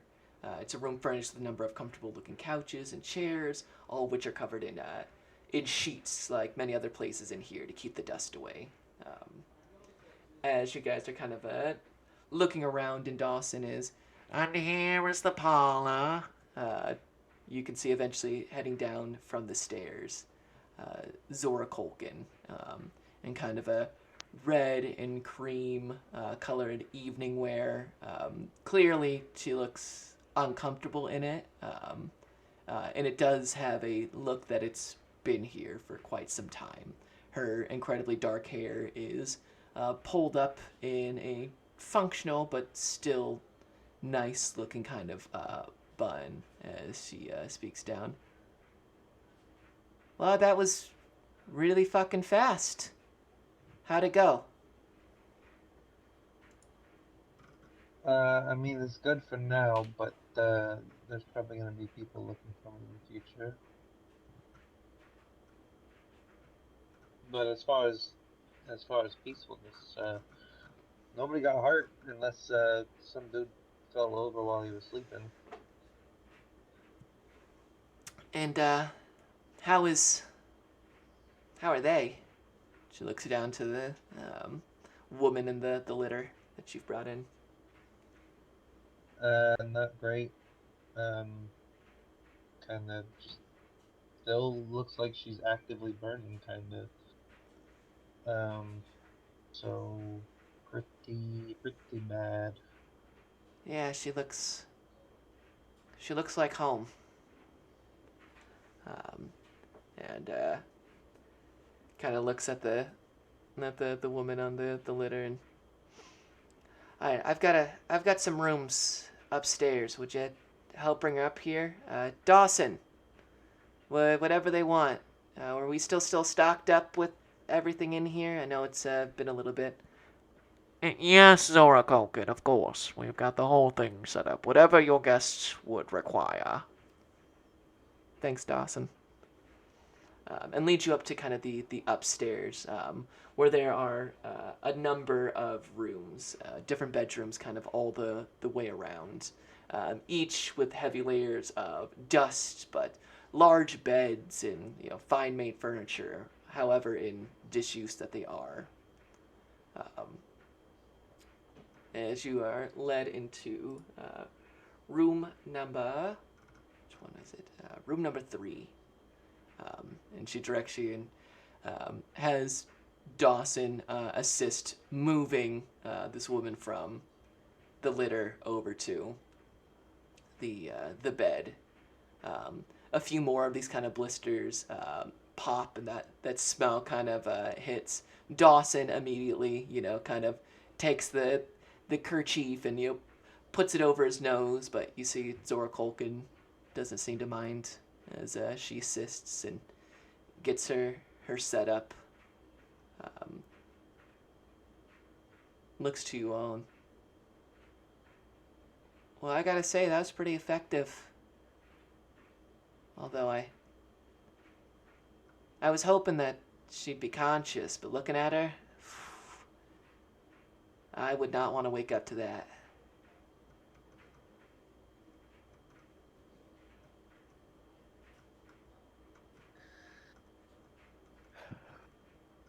Well, if you ever need me to, I can, I mean, while we're here, of course. If she starts to wake up, I can use my music to put her back to sleep. Would it be too much to ask you all to stay at least for the evening, just to see if we can get through before I can get some stuff working? I've got plenty of rooms. Of course, I gotta pay you all, especially if you got in and out of there without any violence. I can, food, drink. Dawson will get right to it. Right, Dawson? Yes, of course, Zora. Well, if we're staying for the evening, if you would allow me, I can try to take away some of the pain. I don't know if I can fix all of this, but I can at least help mend it in intervals. I mean, I didn't know that you were a spellcaster. What are you gonna do? No, I mean, it's not. It is not spells. It is. How should I put it? Harnessing your body, per se. I can help her in getting the most out of that, and using some of what energy I have to do it. It may sound similar, but it is a very different process. speaking from an academic place, that just sounds like you're channeling from a different source. I mean, it's very similar if you'd see a cleric, but I mean, if whatever you can do. Fortunately, it's healing arts weren't really my forte. More of ciphers and the like, but it's been a long time since I've practiced any magic. So if you got something, go for it. I'd love to see what she has to say. Very well then. This will take a lot out of me, and also don't mind the scars. He just says as he walks over to her, and I think since I can get him back, key points back during short rests, he'll go ahead and just pump three doses of Hands of Healing. Okay, go ahead and roll. Okay.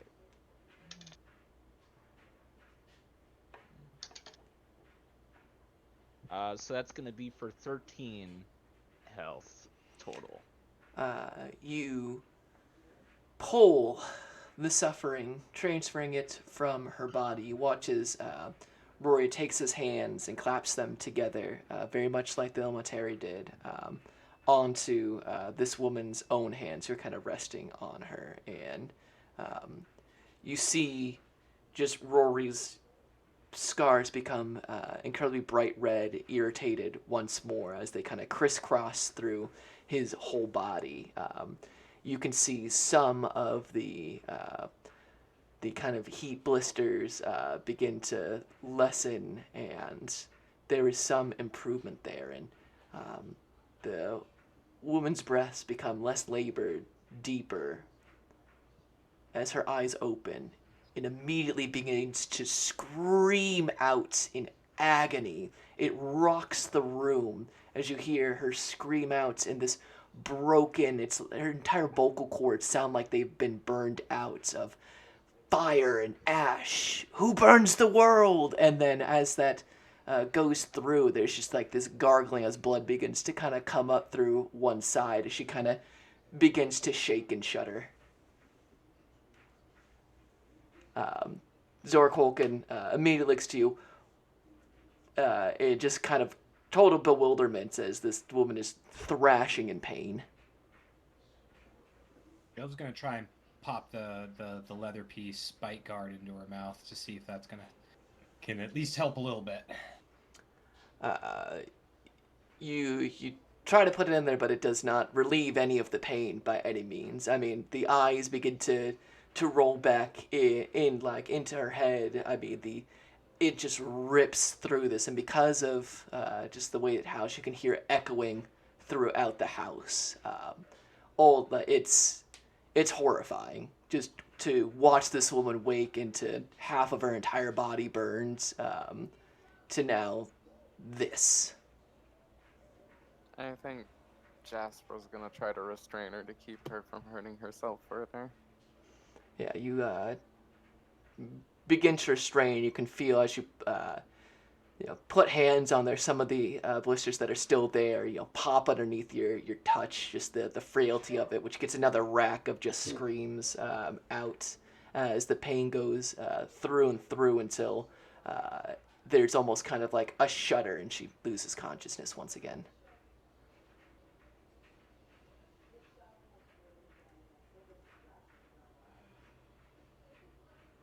You're left in kind of the silence afterwards. Her breathing slowing, deeper than it was during your journey, but once again is unconscious. Well, What did she say? Fire rules the world?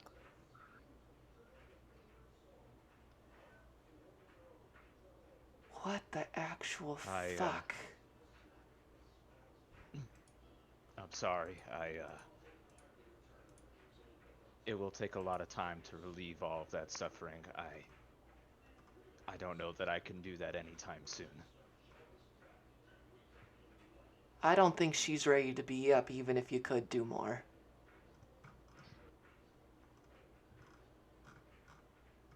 Who burns the world? Exactly. What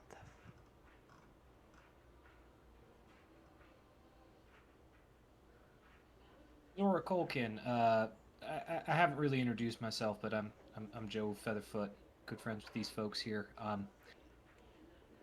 I'm also working with the Emerald Enclave, and we've found some interesting things here and there. And well, actually, these folks around me, we were in the Zent Ghetto not too long ago, and saw some fiery shit. And that, well, we went back there earlier today, and Freddie, do you mind showing her the amulet that I pulled from the wreckage?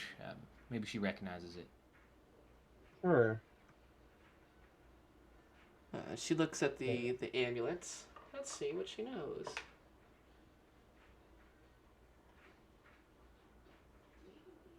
We didn't see this exact amulet around the neck of anybody, but we saw something awfully similar that was misshapen people's bodies, but more with a kind of a watery bent to it rather than fire. Myself and those and my superiors in the Emerald Enclave think that there might be a connection between these two, and well, we're just trying to get to the bottom of what happened to your home and what hurt so many, just like this poor soul here. She is looking at the amulet, kind of perplexed before she turns it around to the back, and her eyes kind of light up. Well, I don't recognize this symbol, but I definitely recognize what's on the back of it. That right there, that's Ingen. It's a language of the fire primordials. I don't speak it myself, but I've got some tomes that might be able to help translate some of it down in the library. That would be amazing. We're trying to get down to the bottom of this, and yeah, if you've got something stocked up, I'd be more than willing to flip through some books. I got a knack for language, and you know, if I can't do it, I'm sure Freddy and his well-educated self could give a crack at it too. Yeah, the only really fucking good thing about Mo Master is the access to lots of books. There's one thing I do miss about this place. It's having a library so well stocked. Yeah, I can show you down. I I don't think I want to be in this room anymore. That was fucking shitty. And she begins to lead you downstairs into the library, and begins pulling kind of different books from different areas with kind of a precise familiarity. Goes from place and place, and looking around, now that you're down here, you can see that tons of books on the theoretical study of magic and languages and stuff that's, all sorts of different languages. Some that you read, even see what appears to be a set of like halfling titles in one area, a whole section on religion that has some stuff in Infernal, and I mean, just about everything here in all bits and kind of pieces. It's an impressive library. She pulls out a number of books, and it's going to take some time, but this is as good a place to start as any. Fortunately, there's not really a direct translation for Primordial. It's a fucking pain in the ass. Well, this is the best lead that we've got on any of the interesting languages that we've seen so far. So I appreciate that. You know, if the bug bites you, I would be more than happy to have your help. But I wouldn't expect a Zora to do such a thing. So you already opened our house to us, and this is a kindness deep enough. So appreciate it. Yeah. Well, most Zoras and Zoras are absolutely fucking useless. I would not happen to be one of them. Just because I'm not a member of the Cloak anymore does not mean that I don't love a good study. I'll help you out, but we're gonna need something for this. Dawson! Yes. Go get me my usual drink. No alcohol in it. I just want the tea. What do the rest of you all want? I'll have whatever alcohol you're leaving out of the tea. Any wine you have, I wouldn't mind. Luckily for you, yeah, that stuff stores great. You know how to make a Rory? A what? Oh my god. Take that as a no. I'll take a wine too, I guess. And you, Wine. bodyguard. Wine. Wine? Alright, Dawson, you heard him. Also, bring something out. I feel like this might take a little while. No need to be distracted by hunger or thirst while we're doing this, right? How can one do anything if they're hungry or thirsty? As you all kind of sit and have different kind of books brought in front of you, Dawson eventually returns and got kind of like a full thing of meats and cheeses and others kind of easy to prepare.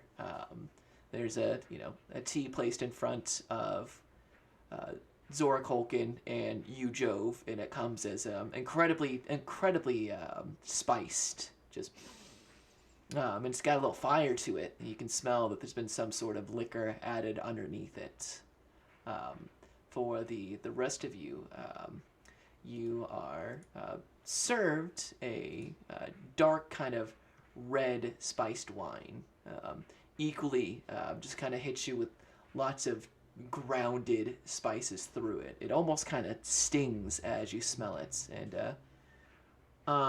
my Zora, Tetherian Tangaluth for you and your guests. Ah, shit. I didn't know there was any of that stuff left. Well, aren't you all in for a treat? Some Cormyr finest right there.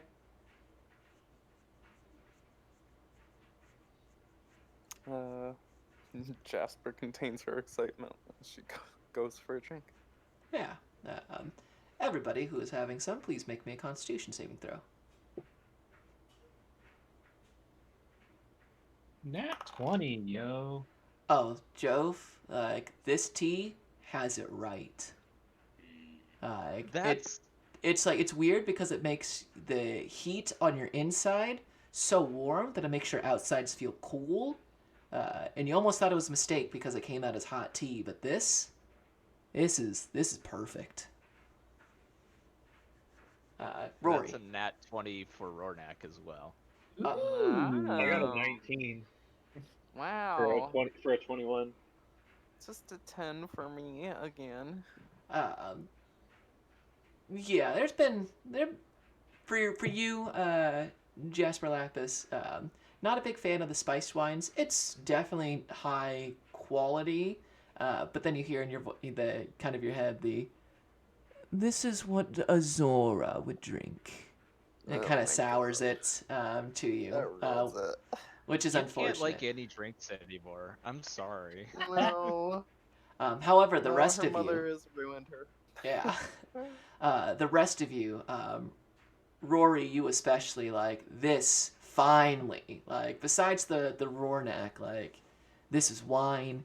It's incredible. Like you've never had something with so much spices in it. Same thing for, not that you've never had something so spiced, Freddy, but this is. You find yourself, you know, getting through this glass uh, almost as soon as it's done. It's like when you really get that drink and you're just like, I should really pace myself and breathe through this, but it is too damn good to just let go and be before pretty much Freddy and Rory's glasses are empty. That quick. It's that good.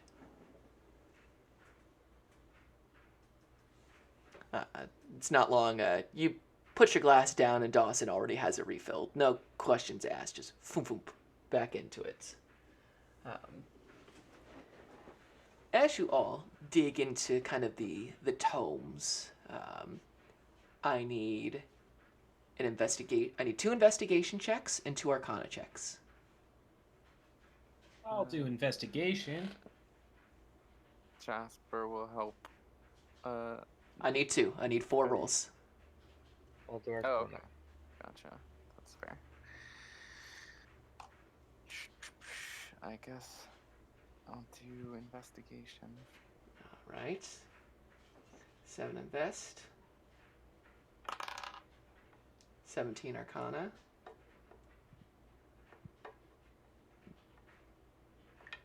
Surprisingly? 15 Arcana. Nice. Surprisingly.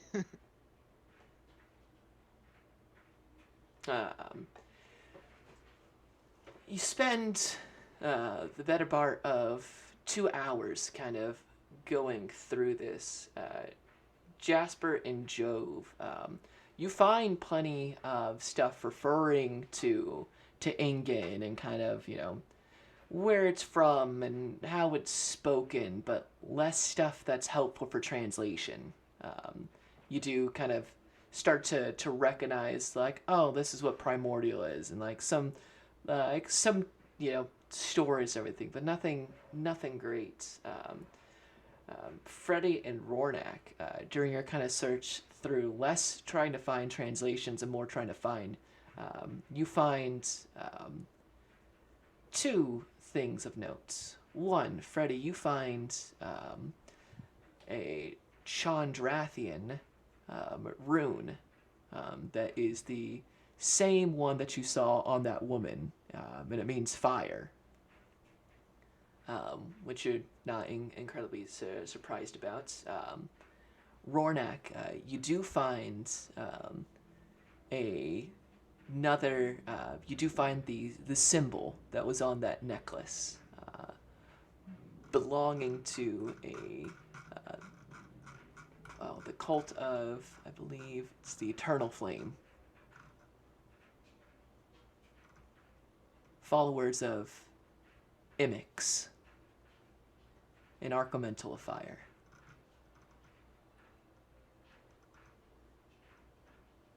And as these 2 hours, as you know, you find this one, you see Zora Colkin get more and more tired, sleepier and sleepier. What goes from kind of you find her to be a rather robust conversationalist when it comes to research in magic, but at the end of the 2 hours, she is almost asleep with her eyes open before Dawson comes and sees her falling asleep, and she sleepily apologizes before makes a nod, and there's another sack of gold that is placed on the table. Sorry, I need to rest. Feel free to keep researching.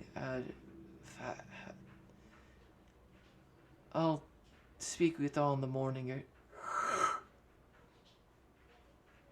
Payment doubled for not hurting anybody's right there.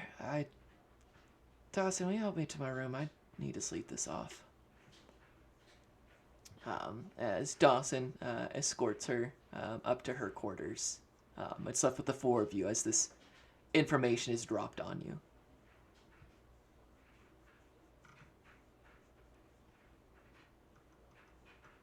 Another fucking Archimental? That's what it says here. And tied to that same cult that, that Joe found the necklace for when we went back to the Zant ghetto. And if I remember correctly from what the Sea Elves were saying, they were saying that all Hydra wants to drown the Earth. I'm sure whatever the followers or Emics are trying to do, it's probably along the same lines, except a little bit warmer, if you know what I'm saying. And then there was those fucking cultists of Talos doing that wind magic shit. Something's fishy. There just happens to be cults of all the elements just doing what they will around Mulemaster. Trying to summon Archimentals. I agree. I was thinking it was fishy too, and when I was talking to Yavendel of the Emerald Enclave, she says that their information points to there being some sort of conspiracy as well. So we managed to stumble upon something pretty big here. What are we supposed to do with this information? Will your Enclave know what to do? Well, they're trying to figure out what to do about the apparitions of smoke that are still fucking around with shit over in Elmwood. So, I don't think they got all the answers either. I think everybody here is just trying to do their best to stop whatever's going on. And to be frank, it I don't know, gives me a little bit of hope considering we showed those all Hydra folk what for. You can get one of them cults to heal. I'm sure we could probably go toe to toe with some others, but I think to your point, Jasper, not to put words in your mouth, but this does seem kind of like a big task for the four of us here. I mean, I know your Enclave doesn't exactly have a lot of people here. It may fall on us to go to Elmwood and sort out whatever's going on there, because if what had happened at Fort Dalton if we hadn't been there to stop it, they would have been well on their way to summoning that Archimental, and if this fire cult is doing the same thing, then we could already be too late. I was just gonna ask, do you think that was the Archimental? God, I hope not. I don't think so, because when I was talking to Yavendel and Burlka, Burlka through Yavendel, she was saying that they were there and they saw what looked like evocation blasts and what had already been there. I had a feeling if that was the full production of bringing Emics here, that it wouldn't just be the hot heat that we're dealing with here in Mulemaster. I have a feeling that it'd have been much worse by now. They did say if this old thing is treating me well. That they wanted me to stay away for now and focus more on what happened and who's responsible. And I think we sure as hell know who's responsible, but not quite sure how it happened. And I think the only person who knew what the fuck happened there is currently dealing with probably the struggle for life upstairs. What I could do, Jasper, is maybe after we, you know, give the old college try a little more here to try and figure out what's on the back of this amulet. First thing in the morning, I can go over to the Shrine of Malar and reinitiate contact with Yavendel and let her know the situation and see if anything has changed on the ground over in Elmwood and if it's worth us floating on over there. I just hate for us to get there and find a big old scorch mark that's already been picked over. Don't we know someone that used to be in the Cult of the Eternal Flame? Yeah, when you folks were doing your old family reunion thing, Rornak and myself went down to the Leaning Boot and tried to ply Mixie as best as possible, and she seemed pretty stern on keeping herself out of that life, and frankly, she made it seem that she didn't really know that much, and I'm one to believe her. She seemed to be more the rank and file part of the cult rather than making any decisions. She was just as surprised as us when that hovel burnt up in flames. So I don't know if there's much more that we can get out of her unless we start getting into the business of forcing people to tell us things, and that's not really what I'm looking to do.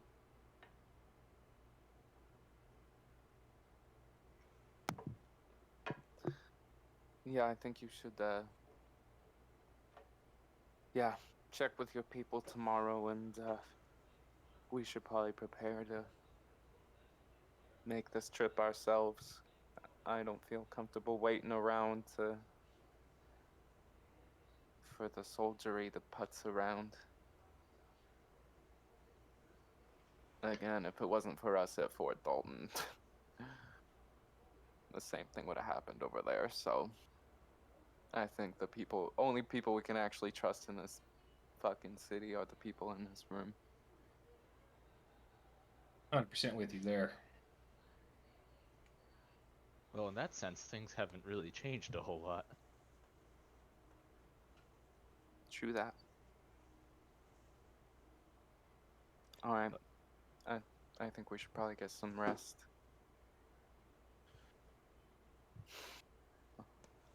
Yeah, you're right. If we're gonna be having to head out tomorrow, we probably should tuck it in for the night. Yeah, probably be best to lie low right now for the time being. Agreed. Would Roy, you do you need mind some taking my assistance shotgun? with your rooms? You hear kind of cut through. You can see Dawson with two kind of rose and cream colored guards kind of by his side there with his kind of... Yes?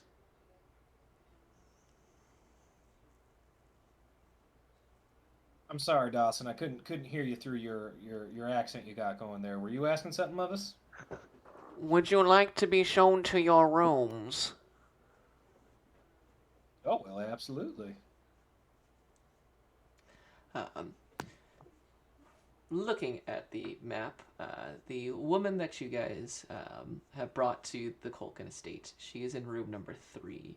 Zora Culkin's personal chambers are in number 5. So 1, 2, 4, and 6 are all rooms that are available to you.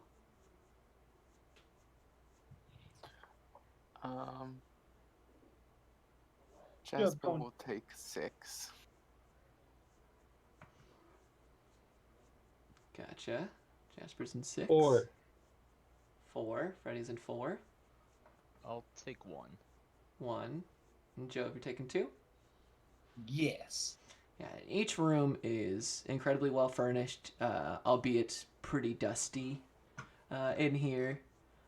So the beds are, I mean, gigantic. I mean, to you, Jasper, it's a step down from where you usually sleep, but for just about everybody else in here, I mean, these are incredibly nice, just kind of out of use.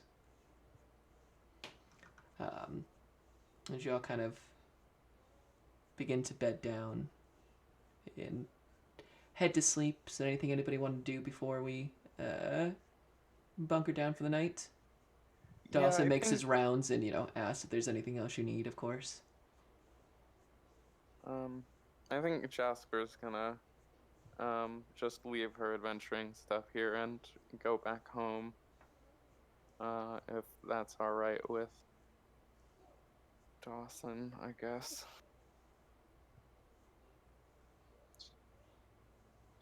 She'll just explain that she has her own place. But appreciates the hospitality. Of course, if that is what you insist upon.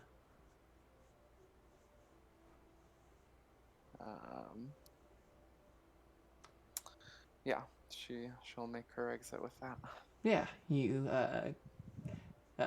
as the rest of you are heading into your rooms, you had this conversation with Dawson. You got all, you let him know as you head into your room. So you're leaving your stuff here? Yeah, she lets Rory know about it just in case, like, shit goes down and I'm not here or something. But yeah, you you go and you let your party know, and you begin to head back into your room to take off all of your gear and everything, after letting Dawson and your party know. And as you guys are all bedding down, beginning to the process, I guess, only for... Well, Freddy, do you wear armor? Just leather armor? No, okay. It's just Jove and Jasper then, correct? Yep, I definitely wear armor. Okay. As you guys all begin to bed down, the heat begins to rise in your rooms. And at first, it's not noticeable. Jasper, it's really, as you take off, your mask, put your axe to the side, you notice that you just removing the mask almost made it worse. It's beginning to get hotter and hotter in here. The rest of you begin to notice too, as you start to try to get comfortable and the heat raises and you're sweating. And then you start to smell smoke. And then the air begins to get hard to breathe. There's a large crashing sound. The sounds of horses begins to erupt from the ground floor. It sounds like the sound of wood breaking open, and the sound of a cart rolling and clattering in. Voices, angry, begin spreading out. And you hear the nasally pitched kind of yell of Dawson, and the sound of hurried footsteps up the staircase.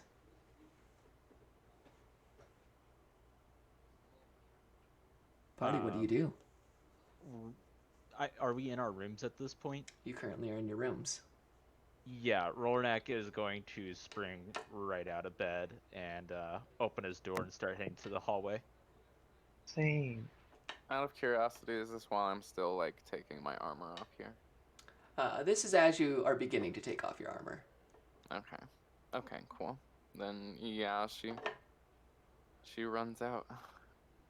Yeah, you run out of your rooms, seeing Dawson heading up the steps with those kind of two guards at the side, and in a nasally just voice, frantic voice. There are intruders! Please noise, and it's just this just really wailing, just obnoxious noise as he looks like he's heavily sweating, just by not just the heat, but from running up the stairs. Yeah, full sprint from Jasper to get upstairs. All right, I'm gonna need everybody to roll initiative right now. Oh boy. Boy. Oh man. Oh no. Oh, I Yay. hate to see this. That shield coming in clutch. Oh wow. Technically, that's a 5, but it was a nat 1, so. No, all right. Well, that even if it's an @1, the 5 still matters. Okay. So 5, 10, 8, and 19. Okay. Oh, guys. Listen. Yeah. We're saving them. We're saving the good rolls. All right. So Well, we really like that wine, though. really like that wine. Nerds. All right, It's a little 18. sluggish from the drinking. Freddy at 10. Jasper at 8. Rory at 5.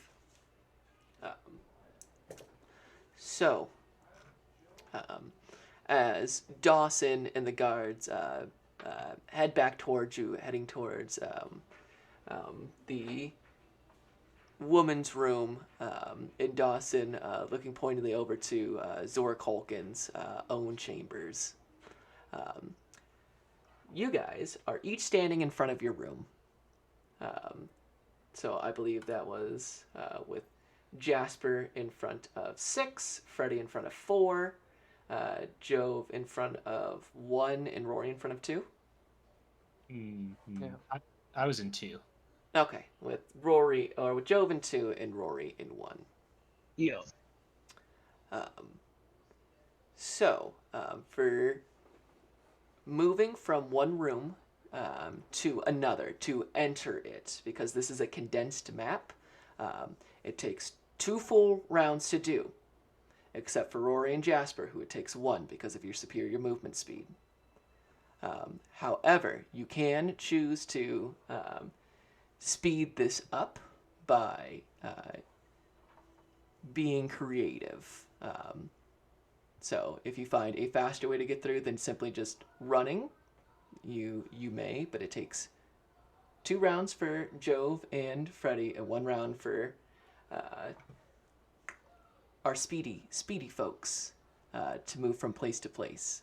If you guys call out for your allies and you guys are not in the same room, it does require a wisdom check to hear through the different rooms.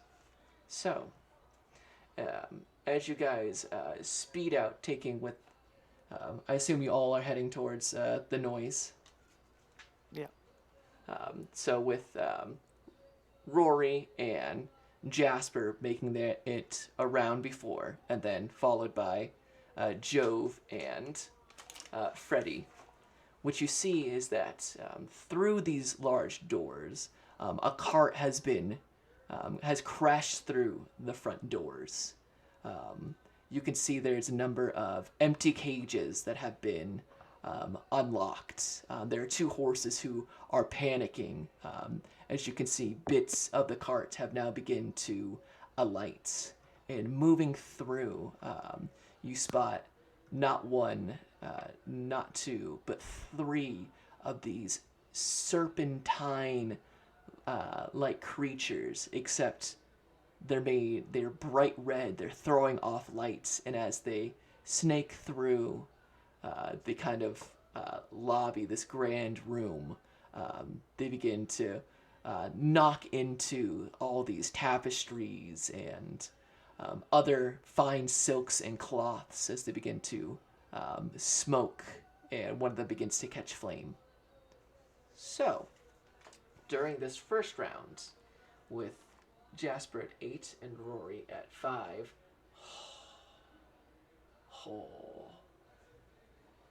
guys, that is really low. especially low. Yeah, Two. aware of it. Yeah. As you guys reach kind of since you guys are there first, the bottom of the stairs, one of these snakes goes up to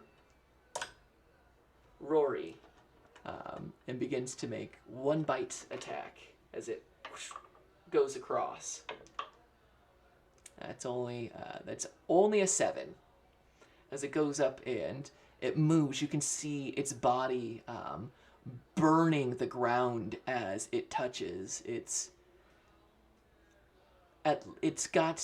almost like a snake. It just doesn't have as like a concrete form. You can see parts of it like burning off as if it's almost like a living fire. And as it moves through, whatever parts of ground or rug that it was touching alights on fire as it strikes at you with impressive speed. But you lift up a foot and it shoots underneath as it pulls back. It spins around and tries to make a tail attack against you. That one's only a 15? Does not hit. You lift up one leg and it spins around, tries to catch you with the other one, and you just jump up with no effort as it whips around the ground to your side. Then, Jasper, you get to go first on this one, because I know your dex is 16. Yes, it is. You can see that from you, looking at it, you can see that one of these creatures is heading towards, what is it? Seems to be heading to room number 7. So where that's the parlor room and towards the grande dame or the garde-robe. And then the other one is heading over towards the library, which is number 4 on the opposite side. Pretty sure. No, I'm sorry. That's one heads towards 5. My mistake. And then the other one, so 5 is the library. That was my mistake. There's a lot of little rooms in here. It is still the library and the parlor, though. Those are my choices. One towards library, yes. The other one towards the parlor, which is, or I'm sorry, the dining hall. It's not the parlor. The Zora went to. Okay, she went to bed though, so. She is currently on the 2nd floor in room number 5. Oh, in the library. The library is on the is that bottom number- floor. Number Okay, 5. Oh, I see. The 2nd floor with number 5 has Zora Culkin in it. That is her Apologies. personal quarters. Gotcha. Okay, then she should be okay. Let's run for the library, or specifically for the one going to the library, I guess. Yeah, you with your superior speed, you're able to catch up to it, and it is at least 5, almost 6 feet long, as it like snakes through, and it's easy to follow these guys because they burn a path on the ground as they move through. Can I make an attack? Oh yeah, for sure. Okay, yeah, she's gonna whip out her battle axe and swing down at it. Oh my gosh, my die is just not feeling it today. It's only a 9. A 9? Yes, a 9 will not do. You strike down, and its body, just like a flame blowing to the side, just shifts out of the way, and your battle axe strikes into the ground. Yeah, as that's it it for me. curls around and strikes out at you. That is a critical fail. As it strikes to the side, and an entire just kind of long tapestry, it strikes out, and the whole thing alights and begins burning upwards. It then is going to make a second attack against you. This one is a 23. That one will definitely hit. You take 3 points of bludgeoning damage, and then 3 points of fire damage. as well as its very body touches you. It's not just the impact. The heat raises up. You take an additional 2 fire damage. As it burns through, like, right around your right leg. It's a low shot. Oh yeah. The- Could I have pulled out my shield in the time it's taken me to get here? Yeah. Okay, thank you. Mhm. That's my turn. That happens. You can hear further, further in to the, I believe you're heading towards the library, Jasper. You can hear the shouting of humanoids speaking in common. It comes across and you hear a gruff voice, but heavy as if through hours of smoke inhalation of, "Find where she is hidden." As you can see, light begins to kind of pour from parts of the library. Oh, Jesus. Then, Jove and Freddy, you make your way, and you see Rory at the foot of the stairs. You guys are right behind him. It starts with Jove, as you see him being accosted by this creature made of writhing smoke. Yeah, and Jove will bonus action Hunter's Mark on the one fighting Rory. And then go ahead and chuck a javelin down at him.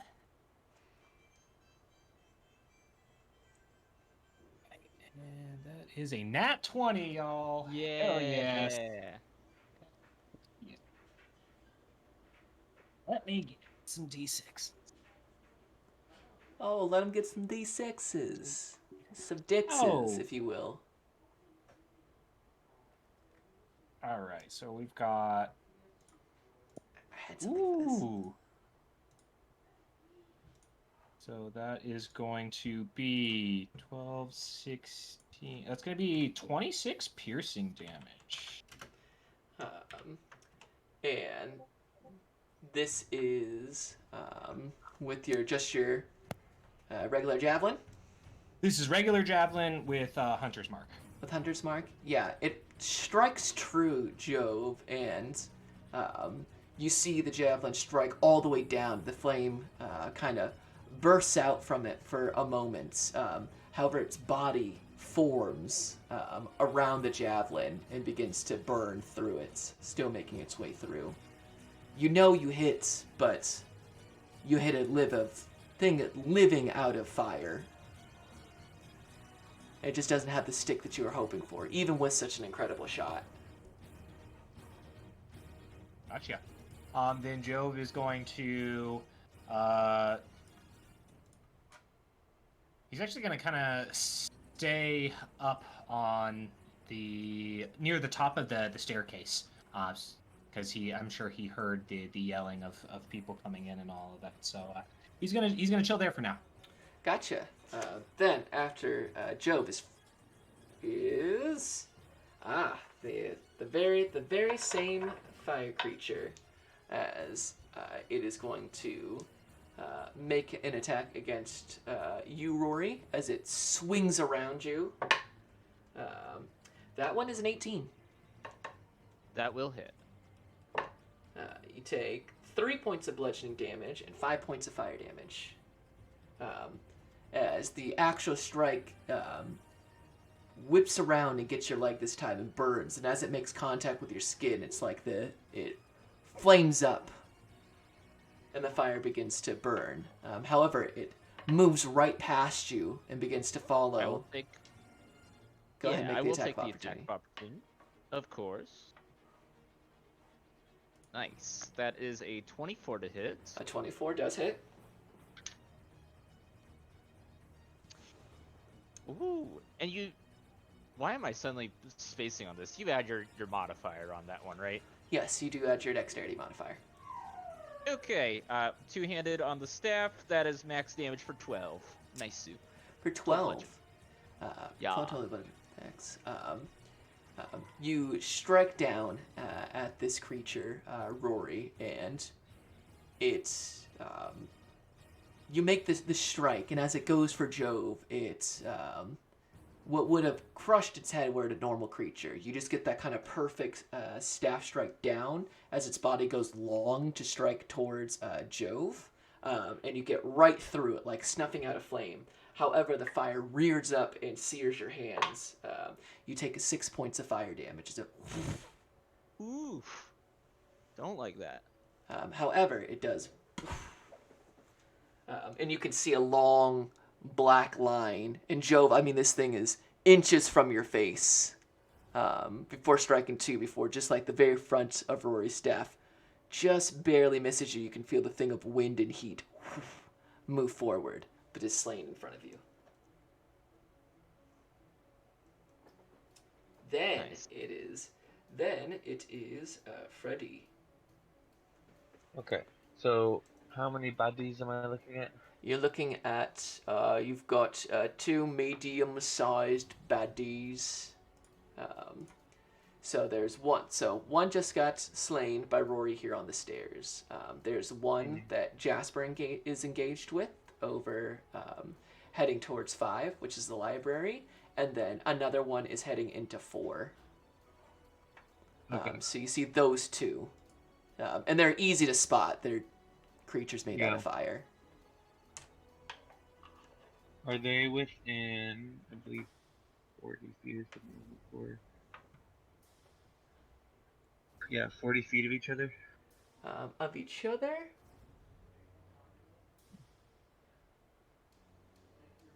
Just barely, but yes. Okay. So, I'm gonna do my signature spell. Gonna cast Asleep, focus on a point right in the middle of them so I can extend out 20 feet and hit both of them. And we'll do it at first level.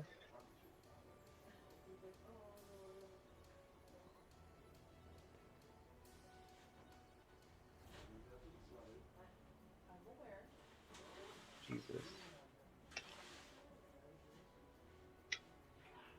Come on. 13 health on 5d8. You see Jasper, the creature, this, fire snake, dims a bit before, once again, re-illuminating in bright light. It is still up on its feet. If it had feet, it would be up on them. It doesn't have feet, but you know what I'm trying to say. But it appears that neither one of them fell asleep. Wonderful. Maybe if I rolled higher than a 3, that would have been good.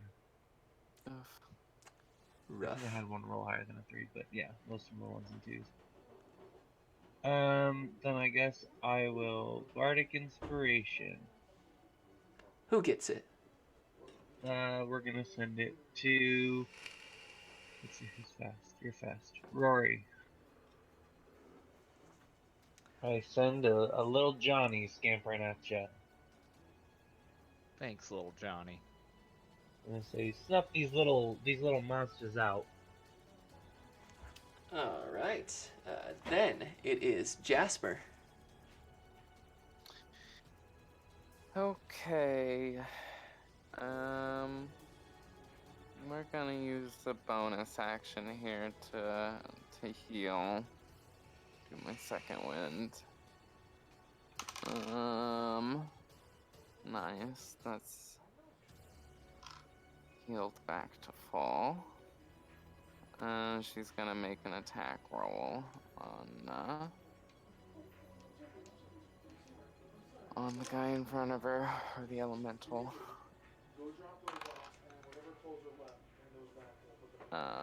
And that is a 18 to hit with the battle axe. An 18 will hit. Beautiful.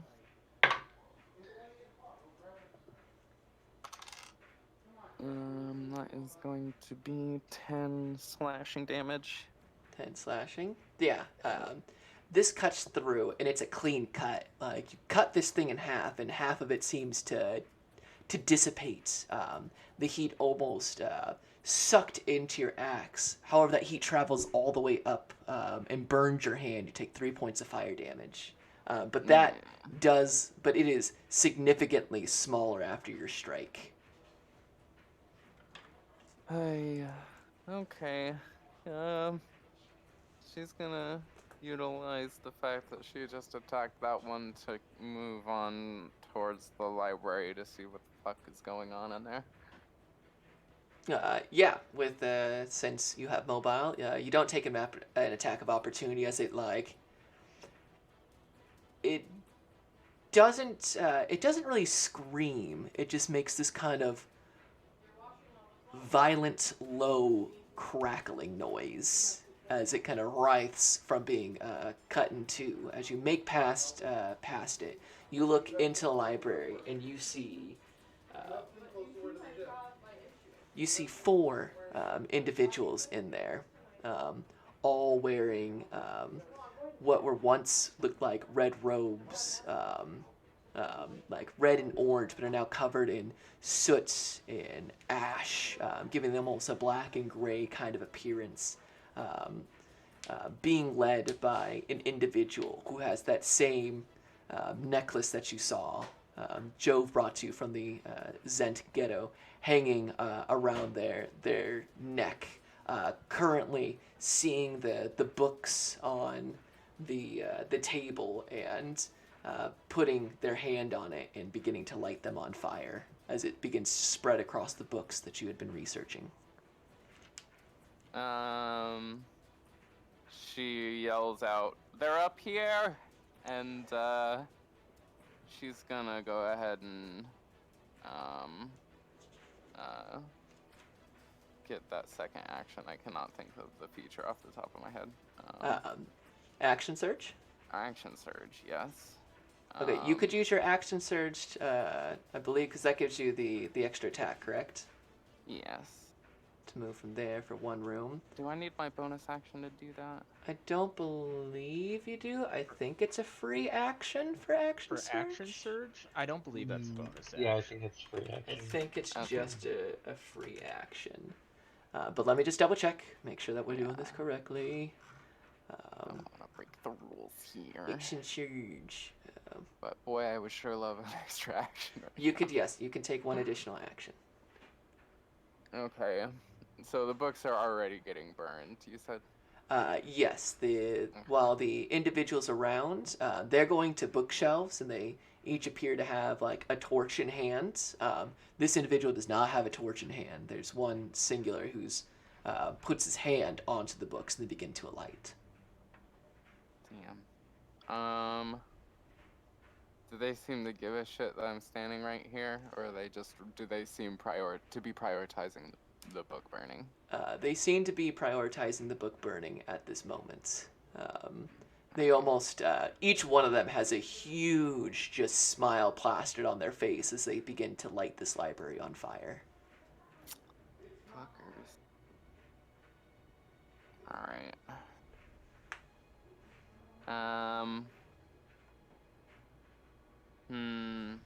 How far away am I from them? From the one who isn't holding a torch in particular? He's at the center table, so that's in the middle of the room. So from you, to get in there, taking about 10 feet. So, yeah, you could reach him Okay. with your superior movement speed. Yeah, she's gonna get up in his grill. And they still don't care, they're all just burning the books?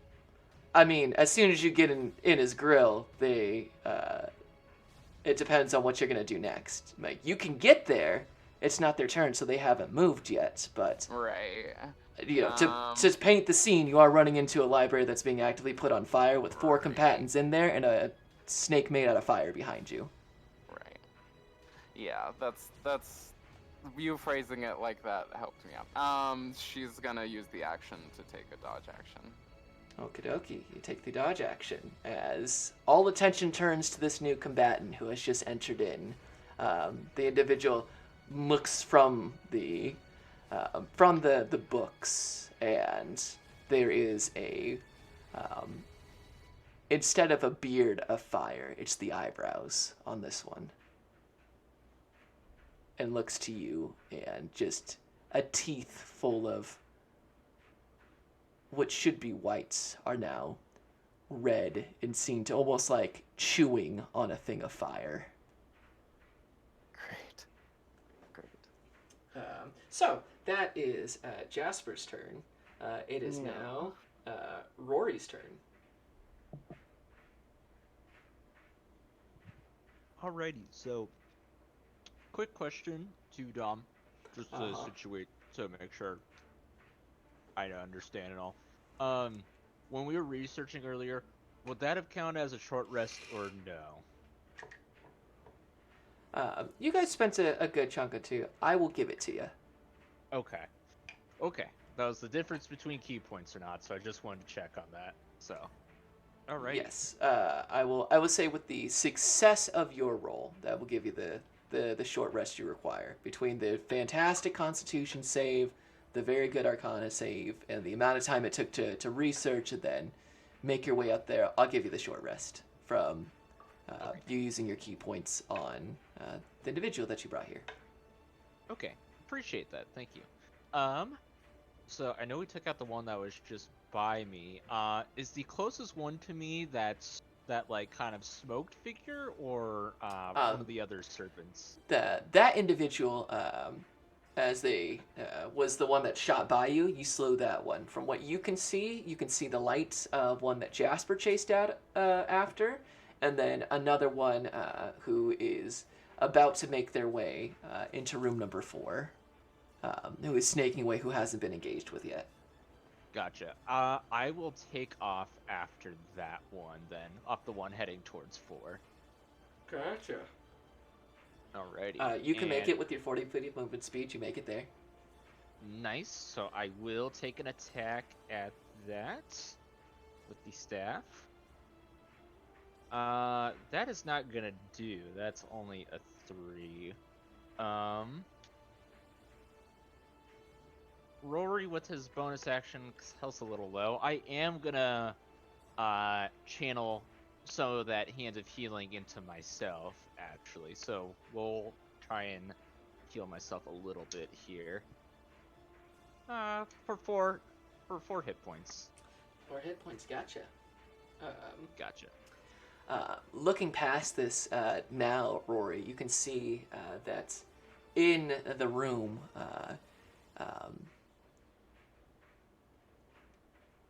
not yet.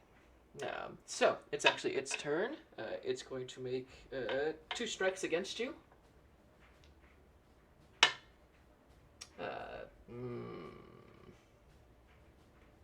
That's a critical fail. Okie dokie. As it lashes out at you, Rory, it strikes another one of these long tapestries, and another one begins to invoke and flame. It makes a swing at you. That's 6. No. As both go, and these creatures seem to keep trying to go for your legs, and it's almost like hula hooping with the one leg, where you can like spin it around and like just keep lifting your one leg up and do the whole thing. You're just high stepping them. And you can see that like as they move through, like they're creating these wide arcs in the floor of just like burnt areas and sections. Okie dokie. Now we go back to the top, but with more combatants this time. It is actually, it is the individual in front of you, Jasper, who. Which one? The one with fiery eyebrows. Which one? Oh. That one. That's pretty specific. And reaches out and tries to place their hand over your mouth. With a 14. Miss. They reach out and then grasp the air right next to your your head, like where you just recently just were, and there's like a small, almost explosion in their hand. Just Yeah, I feel like when she ran in, she looked like she was gonna attack, and he went to like intercept her, and she like ducked with her dodge action. Ooh, yeah, actually, that's a better Pulled the roll. So gun yeah, on him. so it's still so right by you. So that's going to be their turn. Then it is Jove. All right. So Jove is still on the staircase. So he's going to. At this point, doesn't look like there's anything happening at the front gate besides just horses freaking out, right? Yes. You do see Rory engaged with one fire snake. There is another source of light coming off from the other side. You heard Jasper yell and ran by it, but currently in here, yes, there's that cart with the horses who are panicking. And of course, I believe that's what you can see from right here. Well, hearing Jasper yell, Jove is going to move towards the yell. I know with my short distance, and bro, is it 5 or 7? That's the library. I got it mixed up. 5. 5, gotcha. Okay, so Jove certainly can't get all the way there, but he will use his bonus action to summon Aquila, so have that jumping lightning surge through his arm as he points at a spot 30 feet in front of him, and the lightning zaps, and in its place is Aquila, and he is going to. I'm guessing I don't know. DM, you tell me. Do I have any sight line on folks in room 5? Oh, absolutely not. Not from at the top of the stairs, no. No, I was gonna go down the stairs. Down the stairs with your 25 feet of movement, you can see things of light definitely starting to emanate through there. Immediately towards that way as you head down the stairs and look that way, there is a fire snake that is immediately in front of you. But like getting a good eye in there, not with your halfling legs, unfortunately. Wait, just to be abundantly clear, so there's another fire snake on the staircase? No, as you go down the staircase, which is what you're saying, so you can get a view into the library, correct? Yes. Because if you make a hook around that way to follow where Jasper went, she left a fire snake still alive there. So it is right there in front of you. So like you would turn around the corner, and before you could put eyes in there, and like not far away from where Aquila's at, is still a living creature of fire. Gotcha. Okay, then yeah, he will. If that's the case, then he is going to have Aquila pop in front of the fire snake. That's the bonus action, and then he is going to use his action to go ahead and just throw a regular ass javelin. Regular jav. And that is going to be for a 16. 16 will hit. Beautiful. And then I'm gonna go ahead and have Aquila use her reaction to give me the extra d6 of lightning. That's going to be 5 lightning and 6 piercing. You throw the javelin, and this time, instead of piercing down into it, you try to get like a low throw, so it goes through the body of this creature. And as you do, Aquila gets low and does that same kind of orange, and almost like a net going through. It almost like pulls the creature forward with a crackle as it meets your javelin, and they meet. And that same kind of orange, gooey lightningness coats your javelin as it goes through, imbued with the lightning, and this thing. However, since nobody was touching it, there's no damage on there, and it is slain. Oh, beautiful. then I think Jove probably would have used all of his movement doing that. That will end Jove's turn. Then on Aquila's turn, she will move her 40 feet into the library, and the only action she can take is the dodge action. So she'll go up and post up in the library. Gotcha. All right, that's Joe's turn. Then it is one of these cult members is gonna sees this creature join, and it's gonna run, try to make an attack on Aquila with disadvantage.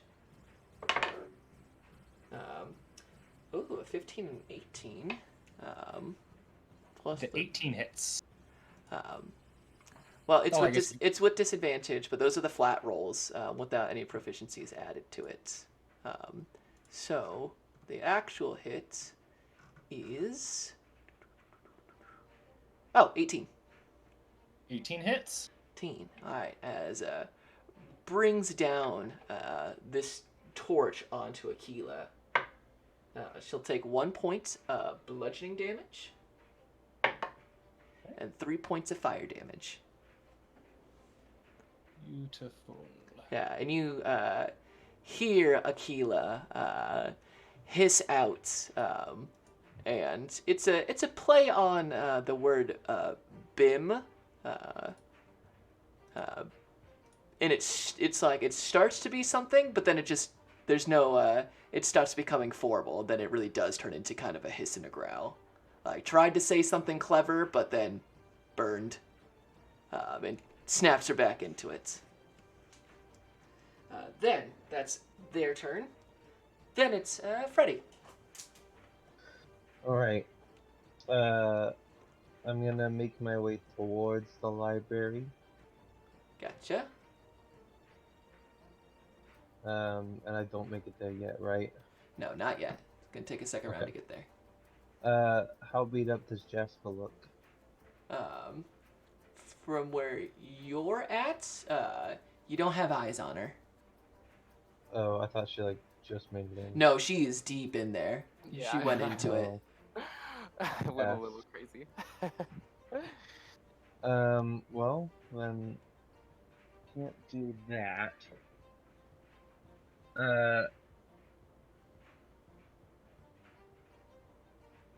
What I will do is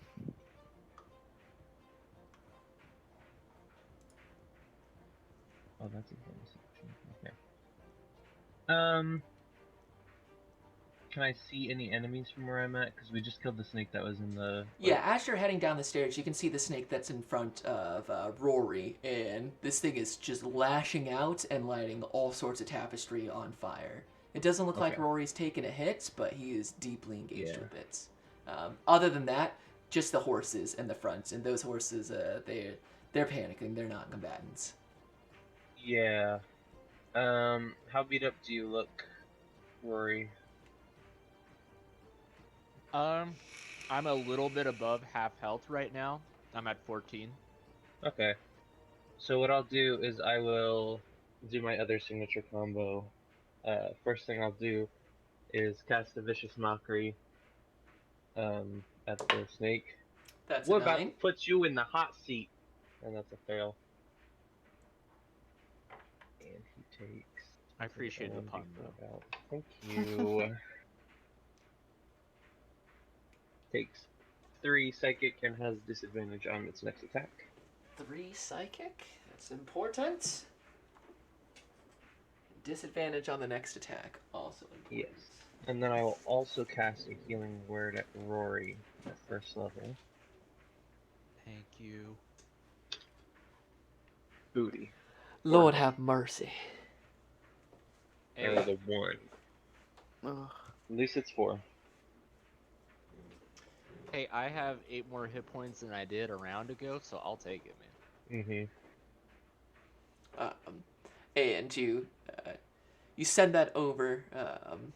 And are you heading towards where I assume Jove and where Jasper headed off to, Freddy? Yeah, because I'm aware of what Lapis sounds like when she's distressed, even though if she's saying it in a different accent, then when she's around mother and father. Yeah, you make it. I can hear genuine distress, and I'm like, well, there's probably some bad shit in there, huh? You make it 5 feet further ahead than Jove, as you see Jove, rear back from throwing a javelin. You can just see the small kind of flare up of a dying creature's flame. But you are making your way there. Gotcha. All right, that's Freddy. Then then it's Jasper. Okay. Feels like the wise choice is another dodge action. She's not a particularly wise person, but she isn't an idiot either. Prove it. That's Bro. gonna be difficult. Yeah, even with Akila here, she doesn't feel comfortable swinging yet. She's just gonna dodge again. Yeah, gotcha. Dodge. That's Jasper's turn. Then it is.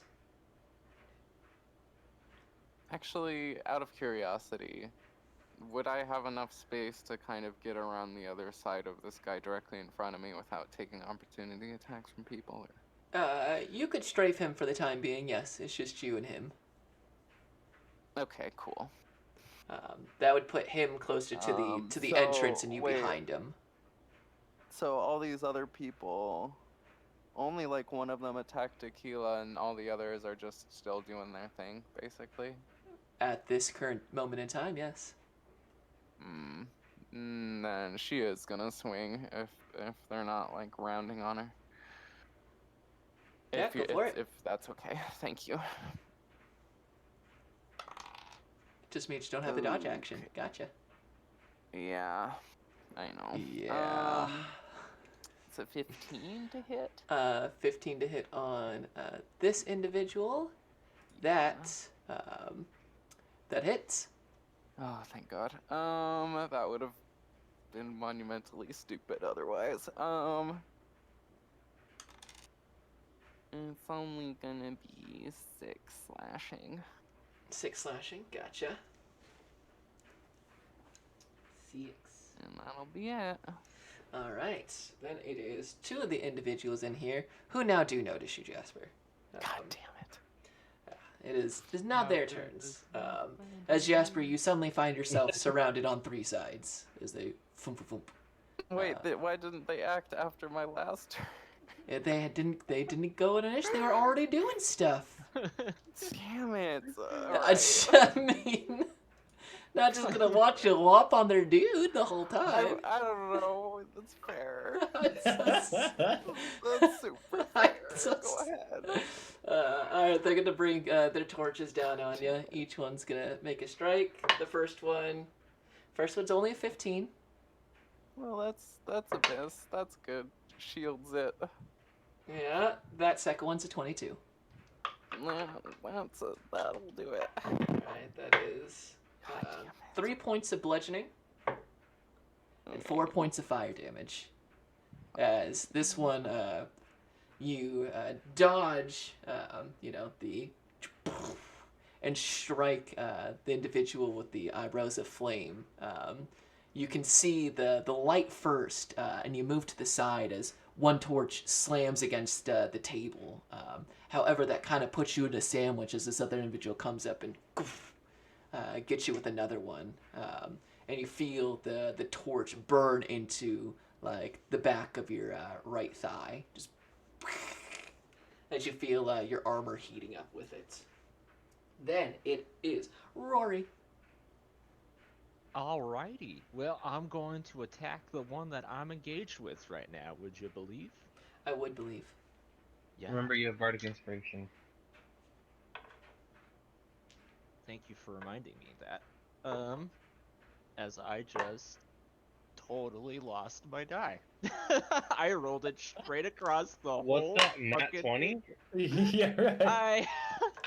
We're gonna re-roll this in a sec after I find. I don't know what happened to me there. I just went fucking Hercules and just tossed it. I'm sorry, everybody. Okay, there it is. Let's try this one more time. Okay. I will hold off on using it for the attack with the Bardo, but that is an unnat 20. An unnat 20, yes, that will hit. Nice. Can you use the Bardo on damage? I always forget. Or no? No.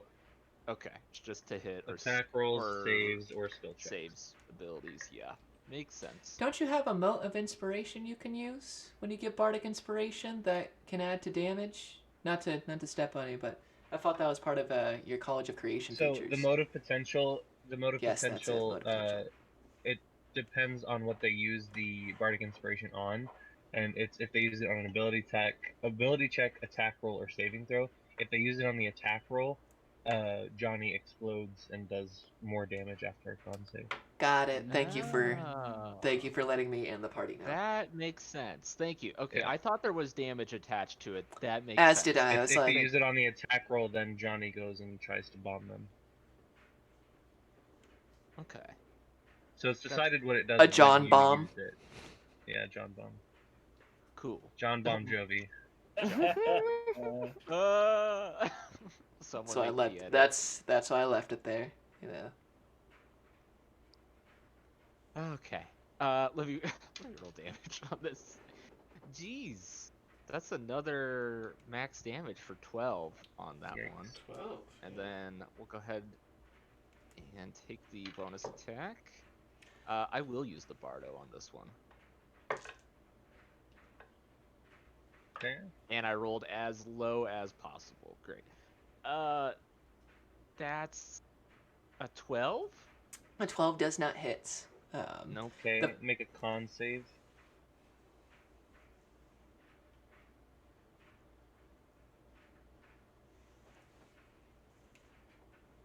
Oh, me or Rory? Yes. Oh, me. Okay. You. Oh, if I blew up, goddamn. Okay. Hates you. Eat shit, Rorna. It is a creature of my choice. It doesn't say enemy. It doesn't say. I just says a creature of my choice. That's an 8. That fails. So it takes thunder damage equal to the number rolled on the bard die. So 1 thunder. Yeah, Rory, you strike with the staff, and the same kind of heat flares up. You take 3 points of fire damage as you make contact with it, as it sears your knuckles once again. And you go for a second strike down on it, gritting through the pain. This time its body moves out of the way, but you see a little Johnny run down your staff at the same speed, almost bringing it down like a sledgehammer with Johnny on top of it. And while you miss, Johnny explodes out to the side, and you can see the force of it strikes the creature, moves it even further as its whole body kind of... Whoa.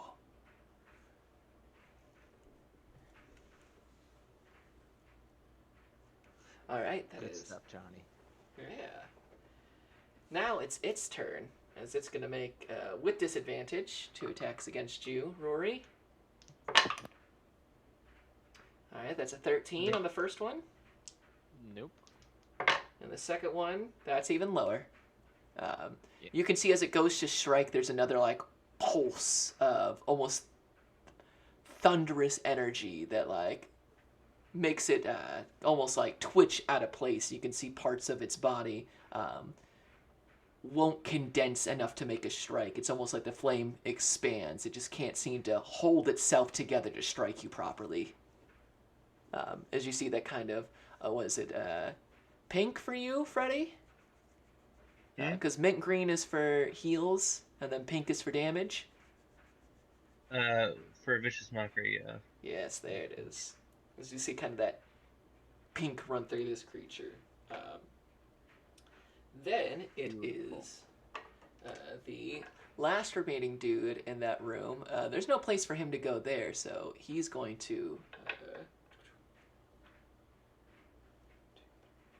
he's going to go after Aquila. But she has the dodge action. Nope, that's a 4.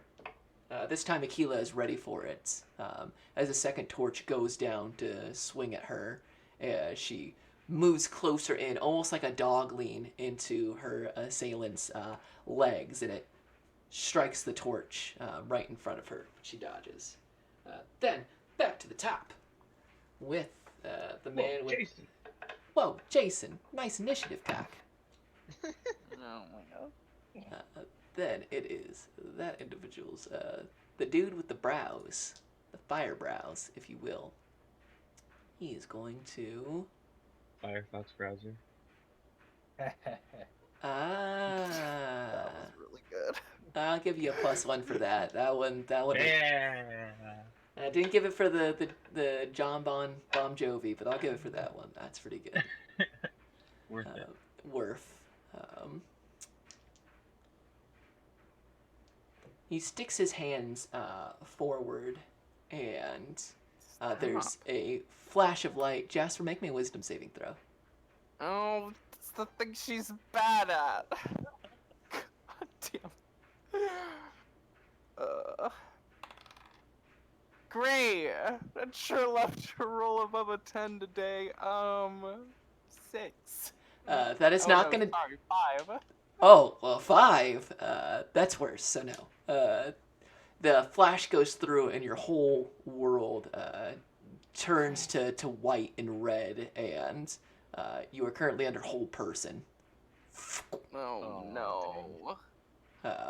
As the individual steps back, while you're under hold person, you can still hear it says, "Burn her. Let's use her body to fuel our flames." And he steps back away towards some of the ignited bookshelves and breathes in the flames. So that's his move. Then it's Jove.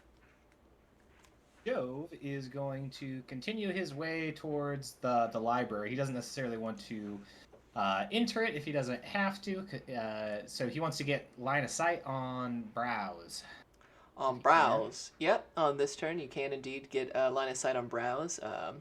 It's not great line of sight. You do see Aquila, who is towards kind of the entrance of this, flanked on both sides by these robed individuals. You see Jasper flanked on 2 sides by robed individuals. And then way in the back of the room is the individual you notice with eyebrow flames.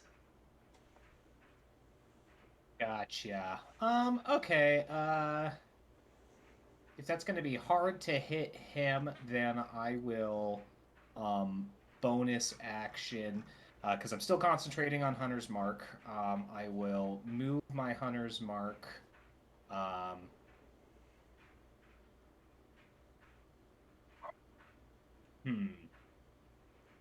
Bit of a sticky wicket, ain't it? That is a sticky wicket. You know what? He actually does want to grief the browser guy. So he is browser. You stop. He is going to bonus action, move Hunter's Mark to the big baddie, and then he is going to throw a javelin. All right, at said individual. Indeed. One big baddie. One big baddie. One browser baddie. With another halfling crit fail, so that's a 2-fer. So that's a hot miss. And then so that's bonus action to action. And then Aquila will on her turn use the dodge action, but she still has her reaction live for this next Gotcha. turn. Yeah, the javelin sails across the room and strikes into the bookcase. The individual with the eyebrows aflame looks to you and places their tongue on the shaft of this javelin, and you watch as flames begin to spread across it as you watch your javelin begin to be consumed by flames. So, now, that's Jove. Dead. Freddy! That's me. That's you. Okay, now I make my way into the library. And you see the exact same scene. You catch just enough to watch this dude tongue fuck a javelin and light it on fire. There's still a considerable amount of boys in there. There's a considerable amount of boys in there. Let's do a second level sleep. Second level sleep. All right, let's see it. Yeah, we'll see how this goes. That's a 40, right? 40-foot cube. It's a 20-foot sphere, so it goes out 40 feet from the point. Oh yeah, that's the whole room. You're good. Yeah.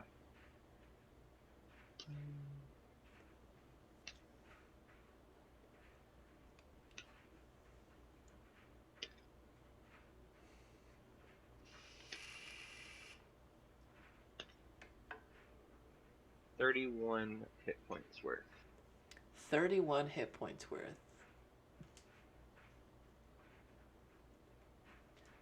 One individual by Aquila, and one individual by Jasper. Both fall unconscious. Okay. So two are out. In fact, one almost topples over Aquila. Jove, make me a dexterity saving throw for Aquila. For heal. Okay. Yeah, save. Beautiful. Unfortunately, Aquila does not have halfling's luck, so that's a crit fail for 3. For 4.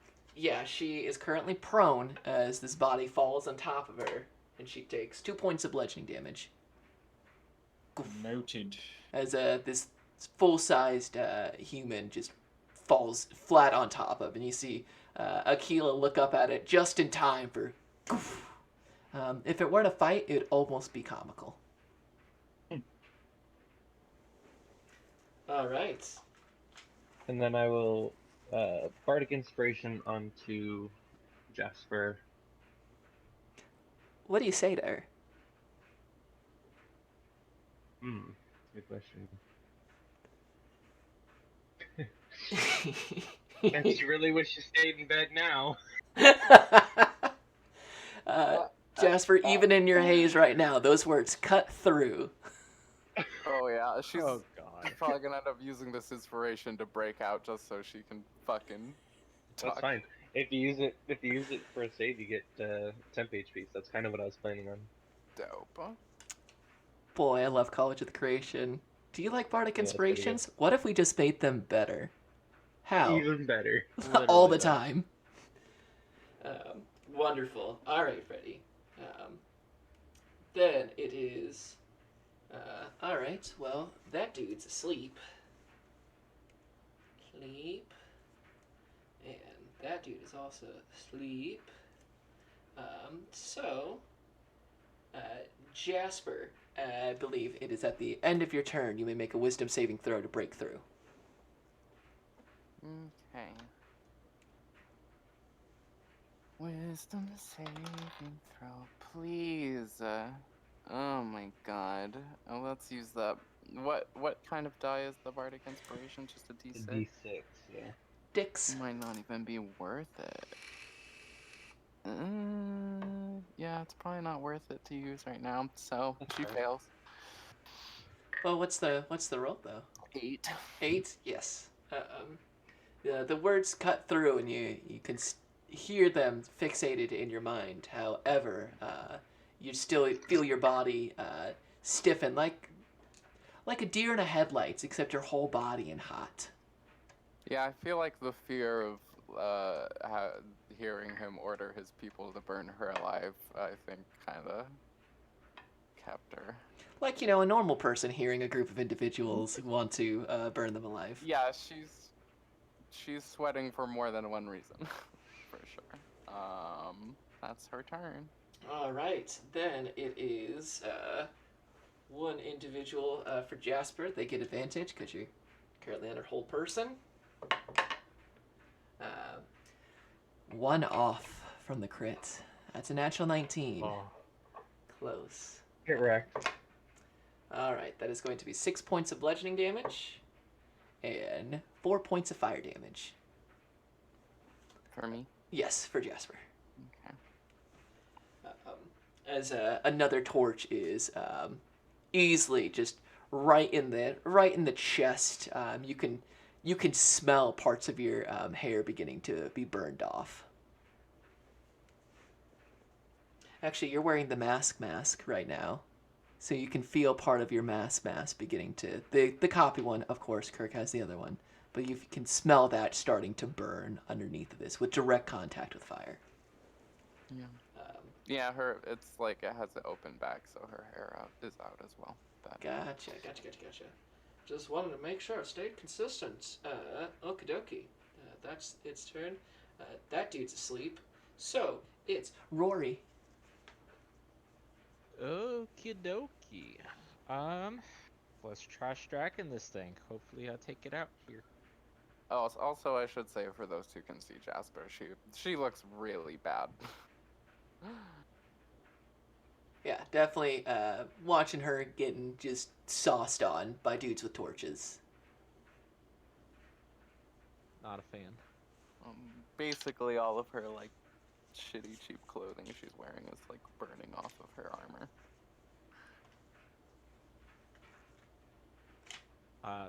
That is also another not natural 20. That is like the number of the game for me right now. The non-natural 20 will hit.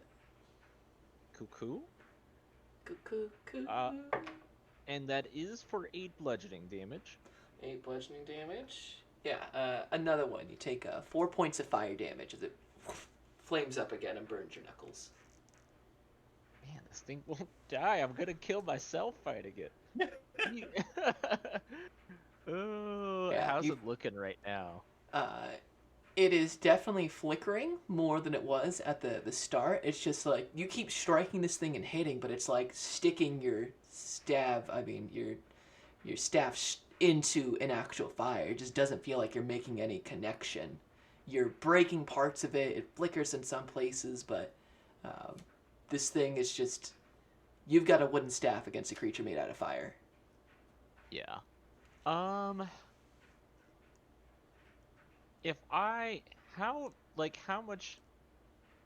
far could I get with my 40 feet of movement right now? With you could move away from there. You could get like back where Jove and Freddy are with your full movement. Okay. Gotcha. Well, I think I'm gonna use a key point to use Step of the Wind to take disengage, and I'm gonna head back over towards their side. And with that too, he'll put the staff around his back, and he'll start reaching into his pack for one of his darts, and that'll be my turn. Gotcha. Then it's one. What? Keela's underneath something right now. So, the dude that was fighting Aquila, since his buddy is sleeping on top of her, is gonna go after the spear chucker. So Jove goes for the torch.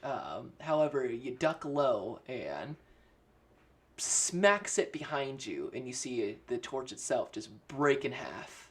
So with a critical fail, it does not hit you. That is my 5th crit fail for this combat. Oof. And I want to let you know that it is the player helper die that keeps doing this to me. It's the yellow die that I fucking hate. And feelings mutual there, bud. So. Well, this player needs the helper right now. The creature that you are fighting, Rory, does not follow suit. Instead, it continues on its path.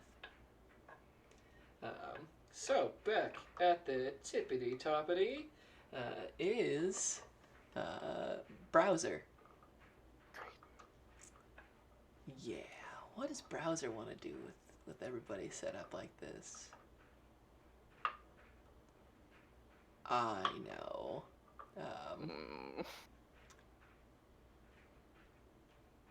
Looks to you, Freddy, and you see him move up a hand, straight up, flips it towards you, and then presses down.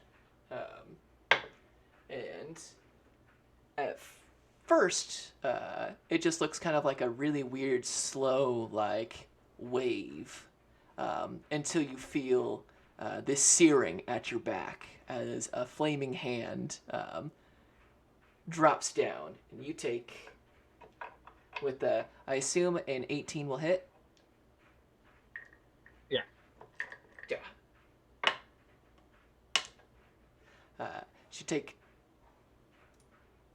That's random damage, isn't it?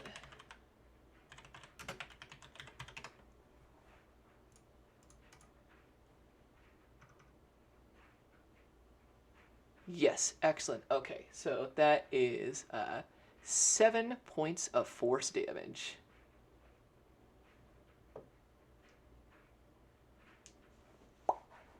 He's going to cast Spiritual Weapon behind you.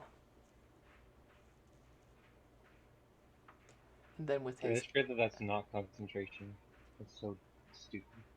Yeah, then he's going to use his action, because that's a bonus action. And he's going to turn towards you, Jasper, and he is going to cast Sacred Flame. Alright. That is, I believe that is, that's a con? No, it's a dexterity saving throw, so that's an automatic failure since your health. Yeah. That's 2 points of radiant damage. As the individual begins God. to make good on his word, and you feel the burning, and it's starting from your feet and moving up. And you can At see... least it's a sacred burning. That's a sacred burning. As he puts his hand down, he then flips it over and makes a fist and begins raising it, and you can see this far too red fire, like almost a scarlet, begin to work its way up Jasper's legs. That's going to be his turn. Then it is Jove. Right. Jove, So I think. it is Jove. He's got a dude up in his face. He is going to take out the javelin, or I should say take out his spear rather, and he is going to make an attack with it and the guy in front of him. That is going to be for 19. A 19 will hit. That is going to be for 7 piercing. 7 piercing, got it. And then he is going to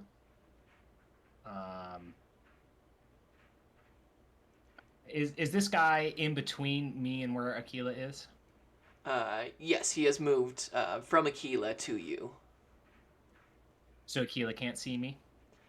She's currently prone underneath the dude, but I suppose that, yes, she could see you. I mean, you guys Yeah, are... the big thing would be to add because with her reaction, she just has to see when another creature within 30 feet can see. That it can see hits with a weapon attack. So I'll leave that up to you. If she can see and use her mouth to add the other an additional d6 of lightning damage, he would enjoy doing so. I'll give it to you.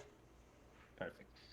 Okay, and so add on another 1 lightning damage onto that. 1 lightning damage, okay. And then he is going to use his bonus action to give her the opportunity to make a bite action. So Jove will hold fast there, squaring up with this dude. His turn ends. It goes to Aquila. She'll use half of her movement to kind of slither out from underneath this guy who's asleep. And then Aquila is going to go over to because there's somebody like putting a torch right on Jasper, right? Uh-huh. And she will go ahead and make a bite attack. That is going to be for 18. 18, yep, that'll hit. And this is going to do... Right dice for her. 4 piercing and 2 lightning. Yeah, Jove, you drive your spear, and you get it through kind of a side wound on this individual in front of you, with him kind of over the top of you with that broken torch. And as your spear punches through, Aquila shoots out that lightning residuum, which is what I'm going to call it from now on because it sounds right. And it sticks onto you, and you feel that kind of acceleration move from the tip of your spear back towards you, and channel through this dude's body. He's not dead, but incredibly hurt. Before she moves her way over to Jasper and bites deep into the back leg and rips out a whole chunk. And as you do, you can see in the wound is that kind of residuum, that lightning residuum, as it seeps through, and you can feel his whole body, like watching an entire Charlie horse work through an entire person's body in a single moment. Love that. I got you. And that was 6 piercing, 2 lightning for the second round? 4 piercing, 2 lightning. Okay, got it. Thank you. Any movement from Jove? He is just going to, if he can, put himself in between this guy and where Freddy is. He'll kind of sidestep out around, just so he can't make like a swing over at Freddy. Yeah, you strafe around to the side and put yourself. So you've got Freddy and Jove, side by side with this dude on the outside of it. So it's like a dude Jove Freddy sandwich. Hot. Well, that's turn. All right. That dude's asleep still. So speaking of Freddy, would you believe it's your turn? I would believe, because I keep track. And that's so what I I'm gonna appreciate do- about you, party. What I'm gonna do is I'm going to, believe it or not, bonus action cast Healing Word on my sister. Sister. Oh. God damn it! It's 4. I see. I'm not the only one with Better than ones. nothing. Yeah. Yeah, the lap siblings are rolling such hot garbage this encounter. Luckily, my second sleep was Yeah. high value. Oh yeah. And then I will action cast Vicious Mockery at him. It's not gonna be clever. He's just kind of panicking. He's like, "Stop fucking with my sister." That's a 6. Watch this be high. Oh no, also a 1. He takes 1 psychic. And this is the one that's hitting your sister? No, this is the eyebrows. Oh, eyebrows. Got it. Yeah. Good to know. Good Yeah. to know. And then I'm going to use my movement to move behind a wall so the eyebrows can't see me anymore. So that way he hopefully doesn't direct his weapon to move to me and attack. Gotcha. No, smart. You right. You can see it on the map. That wall that's right there. You put yourself to it. You can still see this big kind of scarlet red hand that was by you, but you skirt and get by the wall and get away from it. You can see Jove, pulling his spear out of the dude to your side. So you get behind that wall and break line of sight. Cool. Perfect. Then, Jasper, you may go ahead and make that wisdom saving throw. Let's see.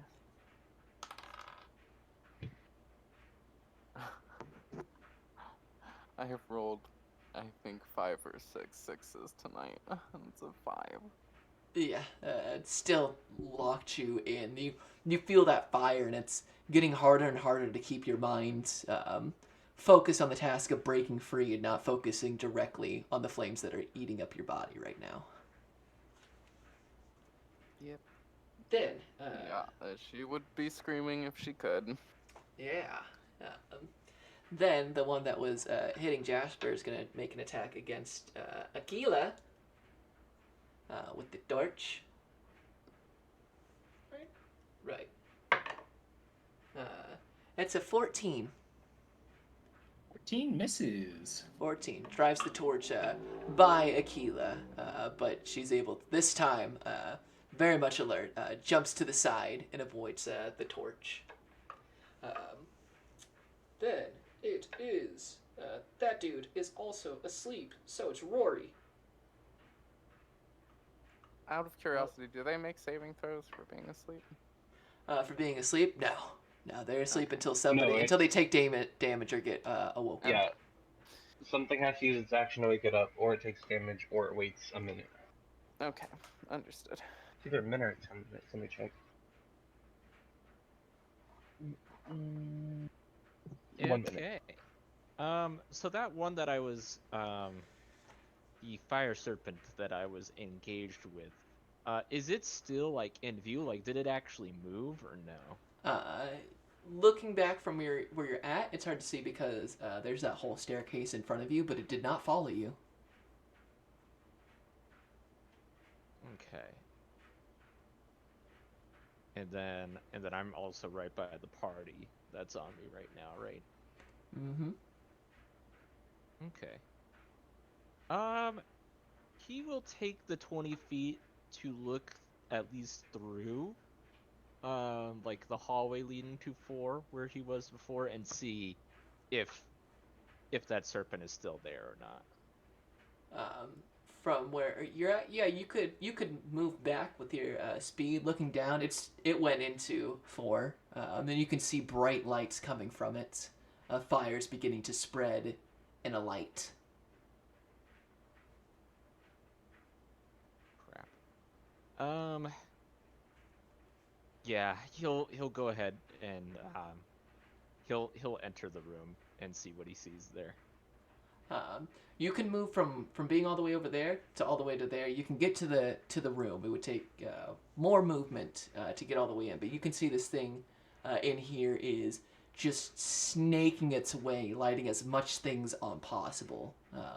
It's already lit some of the furniture on fire. The tapestries that lead into the room are now burnt almost halfway up, getting higher and higher. They're starting to touch some of more of the tapestries there.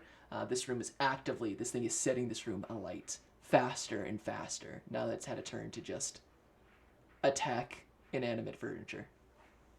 Gotcha. Rornak, then I will use my action to throw the dart at it. Gotcha. Gotta make an attack. Cool.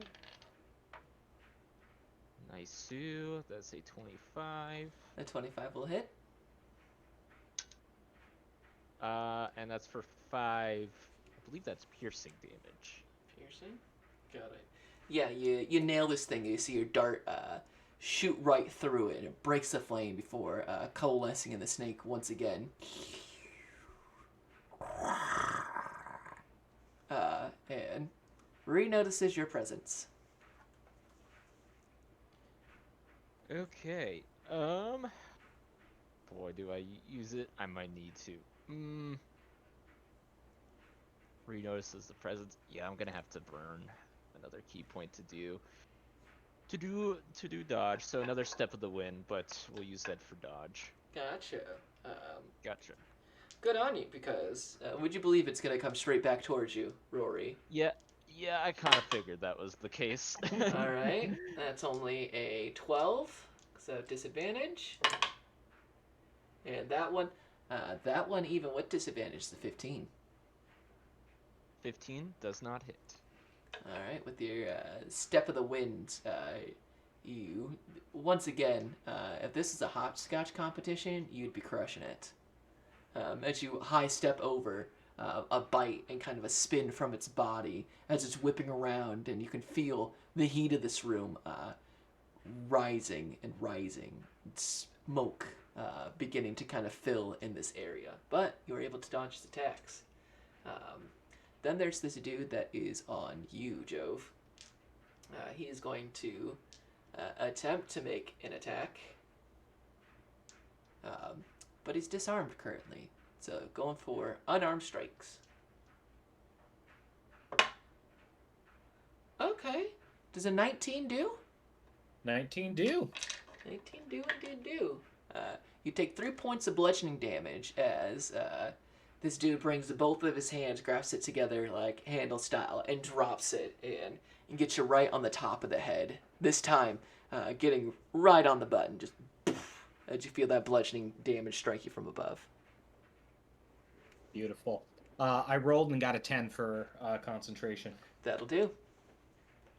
Back to the top.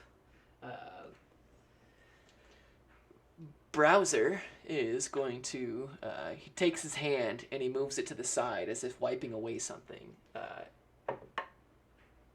And Jove, you feel a hand pass right above you, this scarlet red energy right above your head, and you can feel the very bottom of it singe kind of the top of your head, just barely touching the hairs, literally just barely missing as it goes over the top. Jasper, he's gonna hit you with the Sacred Flame again. Yeah, that's... Yeah. That is... It's 3 points of radiant damage as he brings the flames up even higher on Jasper's body. Great. Yeah, her hair is definitely burning at this point. Okie dokie. Then it is, from his turn, that's going to be Freddy. No, Jove. Jove. Jove is going to attempt to get this guy right in front of him with the spear. Ooh, so close to greatness. That is a 23. 23 will hit. Ooh, there we go. That is for 7 piercing. How do you want to do this? Ooh, yeah.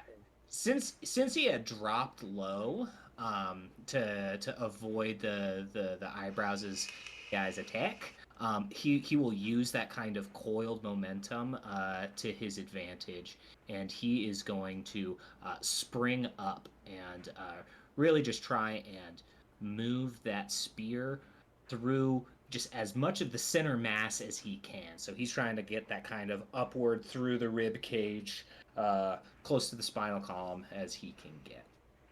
And you can feel the spear breaking through shards of spinal column. Almost like breaking apart a piece of brittle plastic in your hand. As this dude's whole body weight just drops and even lowers it deeper onto the spear before you pull it out of this individual, and they fall dead to the floor. In fact, the red hand of the spellcaster catches his falling body and almost like throws it to the side, smashing up against the staircase.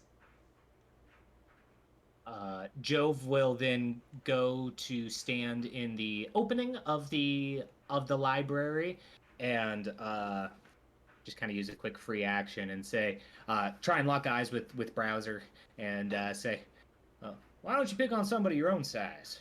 And then he will use his bonus action to have Aquila make another bite attack. Jove will stand there in the doorway. Aquila, on her turn, is going to use that bite action on the guy that's still trying to light Jasper on fire if he's still up and with us. He still is up, so go ahead and have her roll an attack. Beautiful. Ooh, there we go. That is for 18. 18 does hit. And that is going to be for 5 piercing and 2 lightning. How does Aquila want to do this? Aquila really likes the reaction that the guy made when she took a chunk out of the calf the first time. So she's going to give him a matching one on the other side and really let her teeth sink into that meat and, like you say, transfer all of that electricity so the guy just almost curls up and for if Jasper wasn't focusing on other things, she could hear the bones cracking as the muscles contract so hard in the body that they start to pull themselves from the muscle. It's a horrifying sight as the legs bend backwards scorpion style, but the front of the body bends forward, making this awful cracking S noise. As almost like the calves are on top of this curled body, dropping the blood onto their just like a dead spider's form.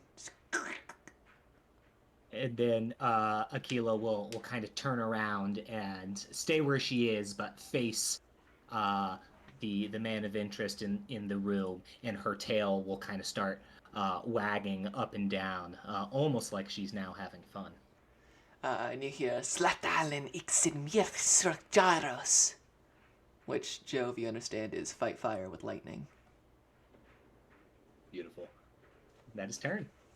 All right, that's Tequila and Jove, which brings us to Freddy. That's me.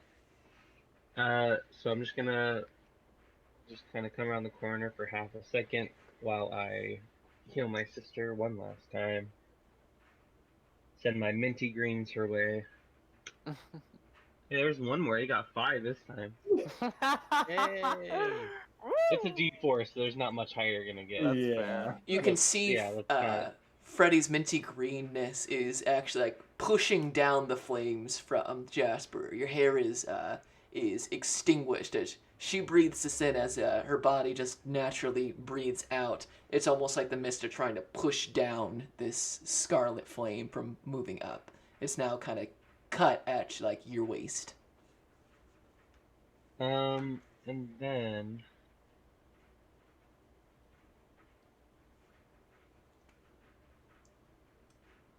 yeah, you know what? How far away is the browser? Browser from you, 30 feet. Okay, I'll move another 10 feet in, so I'm 20 feet away, and I'm just gonna chuck a hand axe at him. Let's see it. Oof. 9. 9. Yeah, this one, you huck it, but you're trying not to accidentally hit Jasper, and it goes wide, just whoop, whoop, whoop, right over his head, but his focus does turn to you. Well, I mean, that's only 10 feet of my movement. 15 if you want to count me coming around the corner. So I'll use the other 15 to go back and hide in the same spot. Gotcha. Then it is. All right, Jasper, let's see it. Let's see. You can do it. Come on, something. Oh my God, that's a 17. There you go. Finally, your vision snaps to. You feel your body, move once again, and you step out of these flames. You're in quite some pain, but you are now fully here as you take your eyes upon this scene. She's gonna just start patting out her hair that's on fire. All right. That's Jasper. Then it is. Those are just sleep. Rory. Alrighty. A rough spot. Rory's gonna shout out that there is one more down here that he's fighting, and Lord Almighty, pray. Pull out the staff. Let's try. Go for it. Do a 15 hit. A 15 does hit. Okay. For as low damage as possible. That's a 5 blunt. And that's 2 points of fire. Okay. Okay.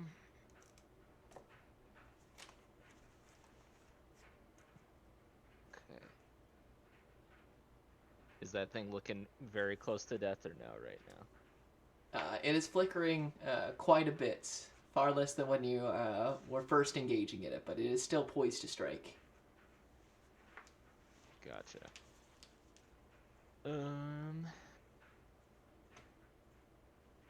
Yeah, I'll have to. Oh, I used all my key points. What am I thinking about here right now? Yeah, we'll go for the bonus attack. Let's see it. Another unnatural 20. Jeez. That's another 1 bludgeoning. That wasn't worth it. Yeah, you take 2 points of fire damage. I'm totally gonna go down. Gosh dang it. It is its turn, as it's going to make 2 attacks against you, Rory. Yep. That's a 22. Gonna hit. That's a 16. Both hit. Ooh, 16 beats. Yep. Rory, how much health do you have? I have 7 right now. You're unconscious. Yep, I figured. Yeah, even minimum damage would not save you from this. As you feel it, finally, it really gets you across the legs, and it whips out. So you feel yourself go horizontal with the ground before slamming down, and fiery pain washes over you until it is only red you see. You're currently unconscious. Moving back over to the top of the round.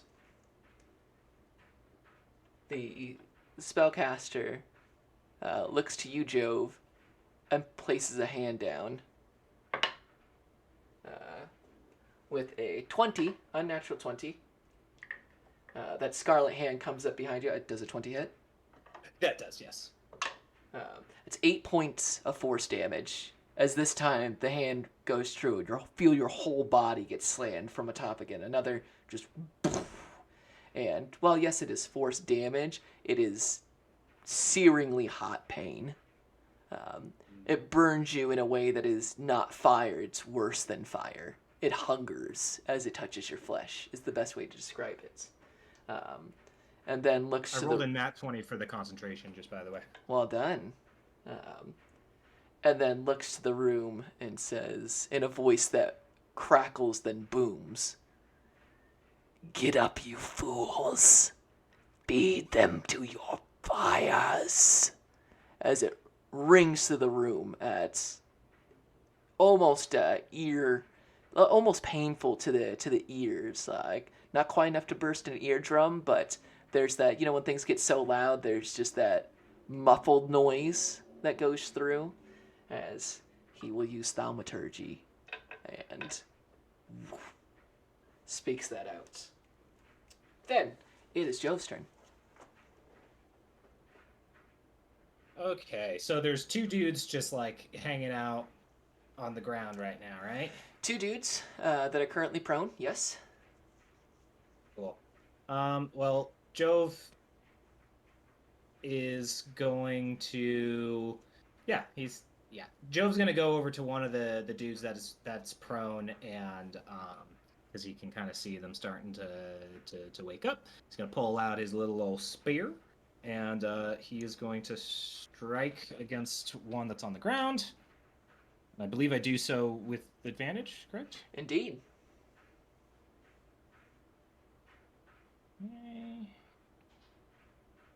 Okay, advantage help there for a 19. So I'm guessing hits. Yes, it does. We'll go ahead and have Aquila use her infused strikes to get the extra d6 of lightning on this boy. That's going to be real nice. That's going to be 8 piercing, 4 lightning. 8 piercing, 4 lightning. How do you want to do this? Oh, beautiful. Yeah, so he just, as the guy's kind of like getting up, all on all fours, Jove will get up behind him and drive his spear into the back of the head, kind of try and ice pick him, and on the way down, Aquila adds a little bit of lightning damage just for extra flavor. And then Jove is going to use his bonus action to give Aquila the opportunity to take a bite action on her turn. Jove's turn will go. Then it's over to Aquila. Aquila will move over to the other prone individual and attack. Going for kind of the nape of the neck for a classic kill move. Okay, that's why we have advantage. Much better. Okay, so that's going to be a 16. 16 will hit. Okay, and that's going to be for...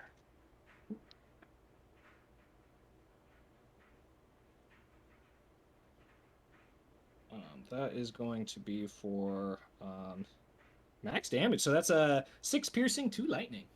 6 piercing, 2 lightning. Aquila bites and deep into the shoulder, going for the jugular. As this individual, now fully awake, pushes her off. It's a deep wound, but he is still holding kind of the neck, is still alive. You can see his whole body, like he's almost clawing at his own flesh because of the lightning damage.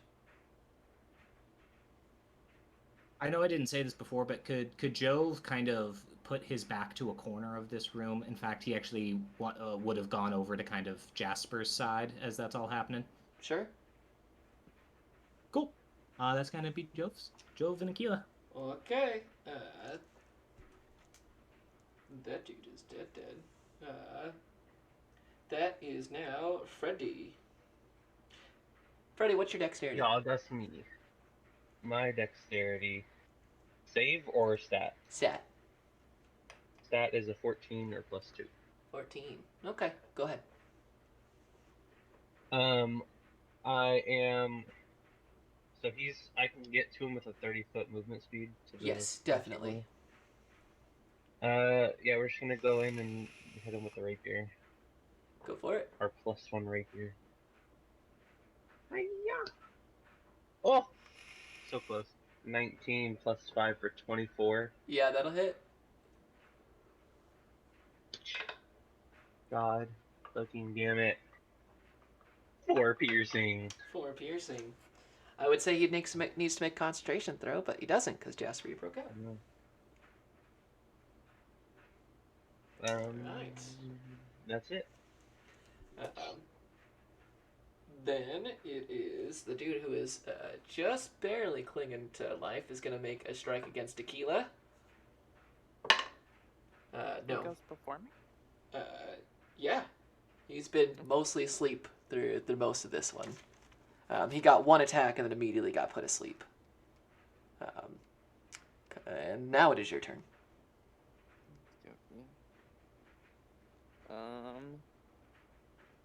Can she get flanking on him because of Aquila? Oh yeah, easy enough.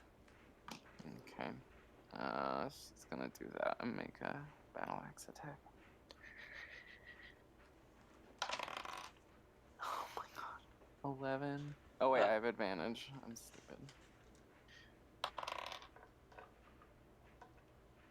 Worse. Dude, what is happening? That's a no, Captain.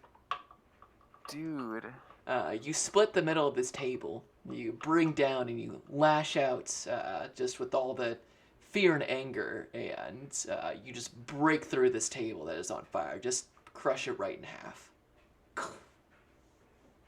But it did not cut through the individual in half. Okay. That's my turn. Right? All right. Then. Oh wait. Wait. I have a fucking bardic inspiration. You do. Oh. Okay. Gonna add, if you don't mind me trying that. Go for it. Okay. It's 2 more damage.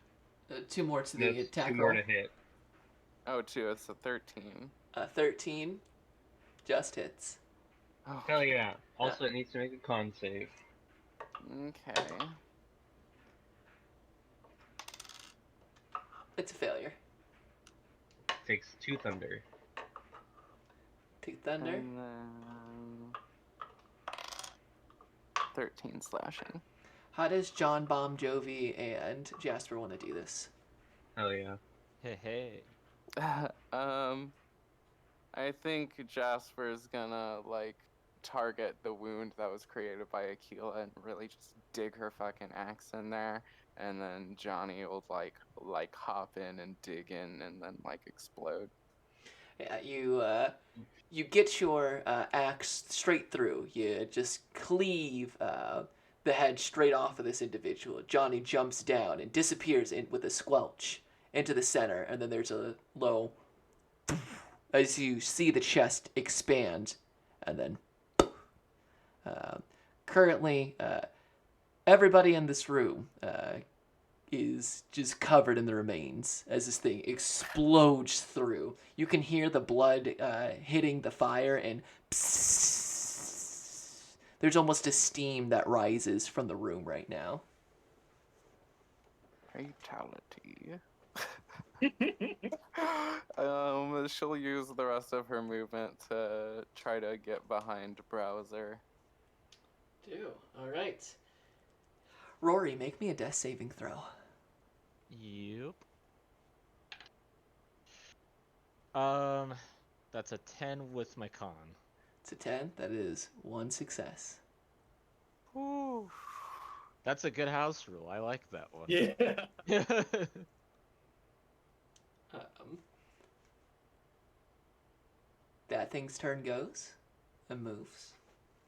And then it is Browser's turn. What do we do here? What do we do with the drunken sailor? What do we do with the drunken sailor? All right, first bonus action, going over to you, Jove. I'm gonna try to finish this for you. That's a 21. That'll do it. That is 8 more points of force damage as another one. This time he grips into you and you feel it seared and slams you against the floor and then picks you back up with the hand. Joe doesn't like being manhandled like that. No, not at all. Or Scarlet Hand, old Halfling handled. halfling handled. And then, seeing how this is all going, takes the amulet and consumes it with an action. Damn it. As you see that kind of mouth, the tongue just devastatingly long, just unnaturally, almost more fire than actual flesh, loops around the amulet and pulls it in, and you see this kind of, I don't know, almost like a grapefruit-sized bulge enter into his neck and begin heading down into his body. And there's that wild smile on him that grows. It almost like the outsides of his mouth are beginning to burn and expand and widen. And that's going to be his turn. DM, I failed my concentration save, so I don't have Hunter's Mark anymore. Gotcha. Dankeschön. It is now, speaking of Hunter's Mark, it's Jove's turn. All right. Jove didn't like the look of that. He'll go ahead, bonus action for Zephyr Strike. He'll take out one of his javelins. He is going to roll his attack with advantage off of Zephyr Strike. That's a nat 20 on the first one. Hell yes. Yes, please. So that's a lot of damage. damage. Yeah. And I'm gonna add the d6 for Aquila too. So Yikes. yeah, let's do this. Yeah, get that all rolled out. Zephyr adds a d8. Through it all. Yeah. That's a lot of damage. Okay, I rolled pretty low, unfortunately, but all things considered, good stuff here. So I've got for base, it's gonna be 10, 8. For 18, 24, 28, 30. I did 33 damage. I can break it down by damage type if you need to. Just let me know. How do you want to do this? Yeah. Oh yeah. Okay. So seeing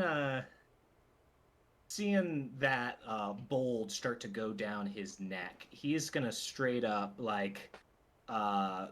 he's gonna wind back and throw that javelin as hard as he can. Like we're talking like UA entrance exam, like throwing the fucking baseball as far as you fucking can, just totally wound up.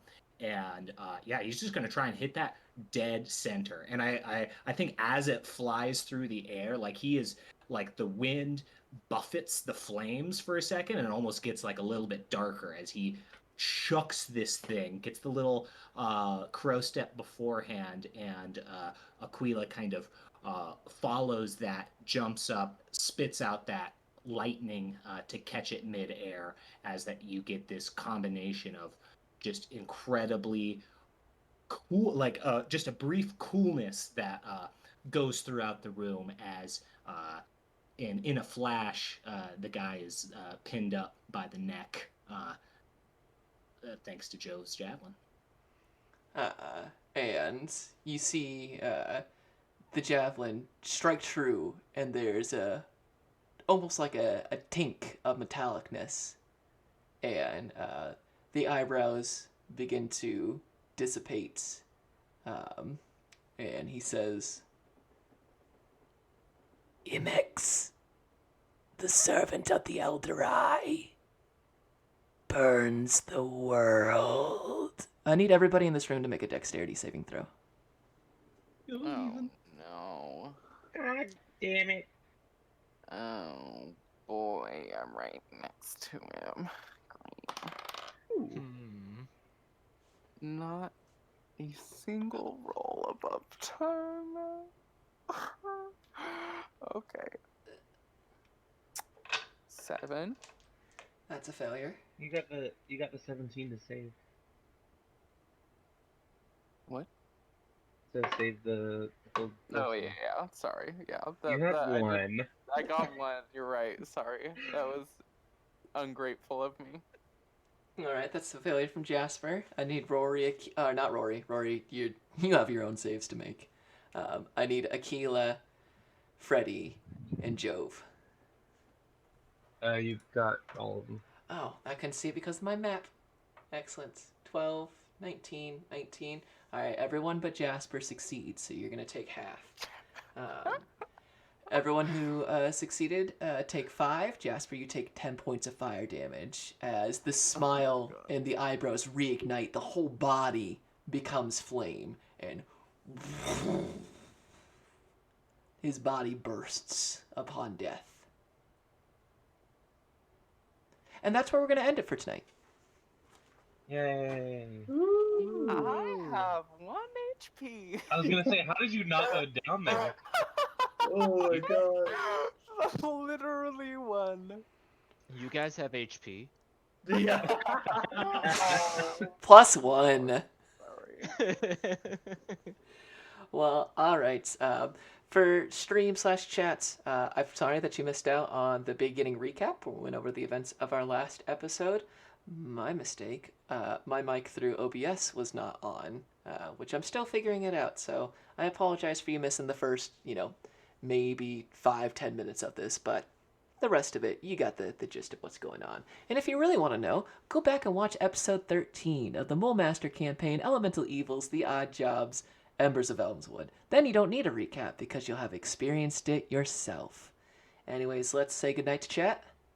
Good night, chat. Good night, Hi, chat. chat. Good night, chat. Thank you so much, everyone who has watched and followed our adventures. We will be back in another week to see the fallout of this little excursion. Peace in the Middle East. Much love.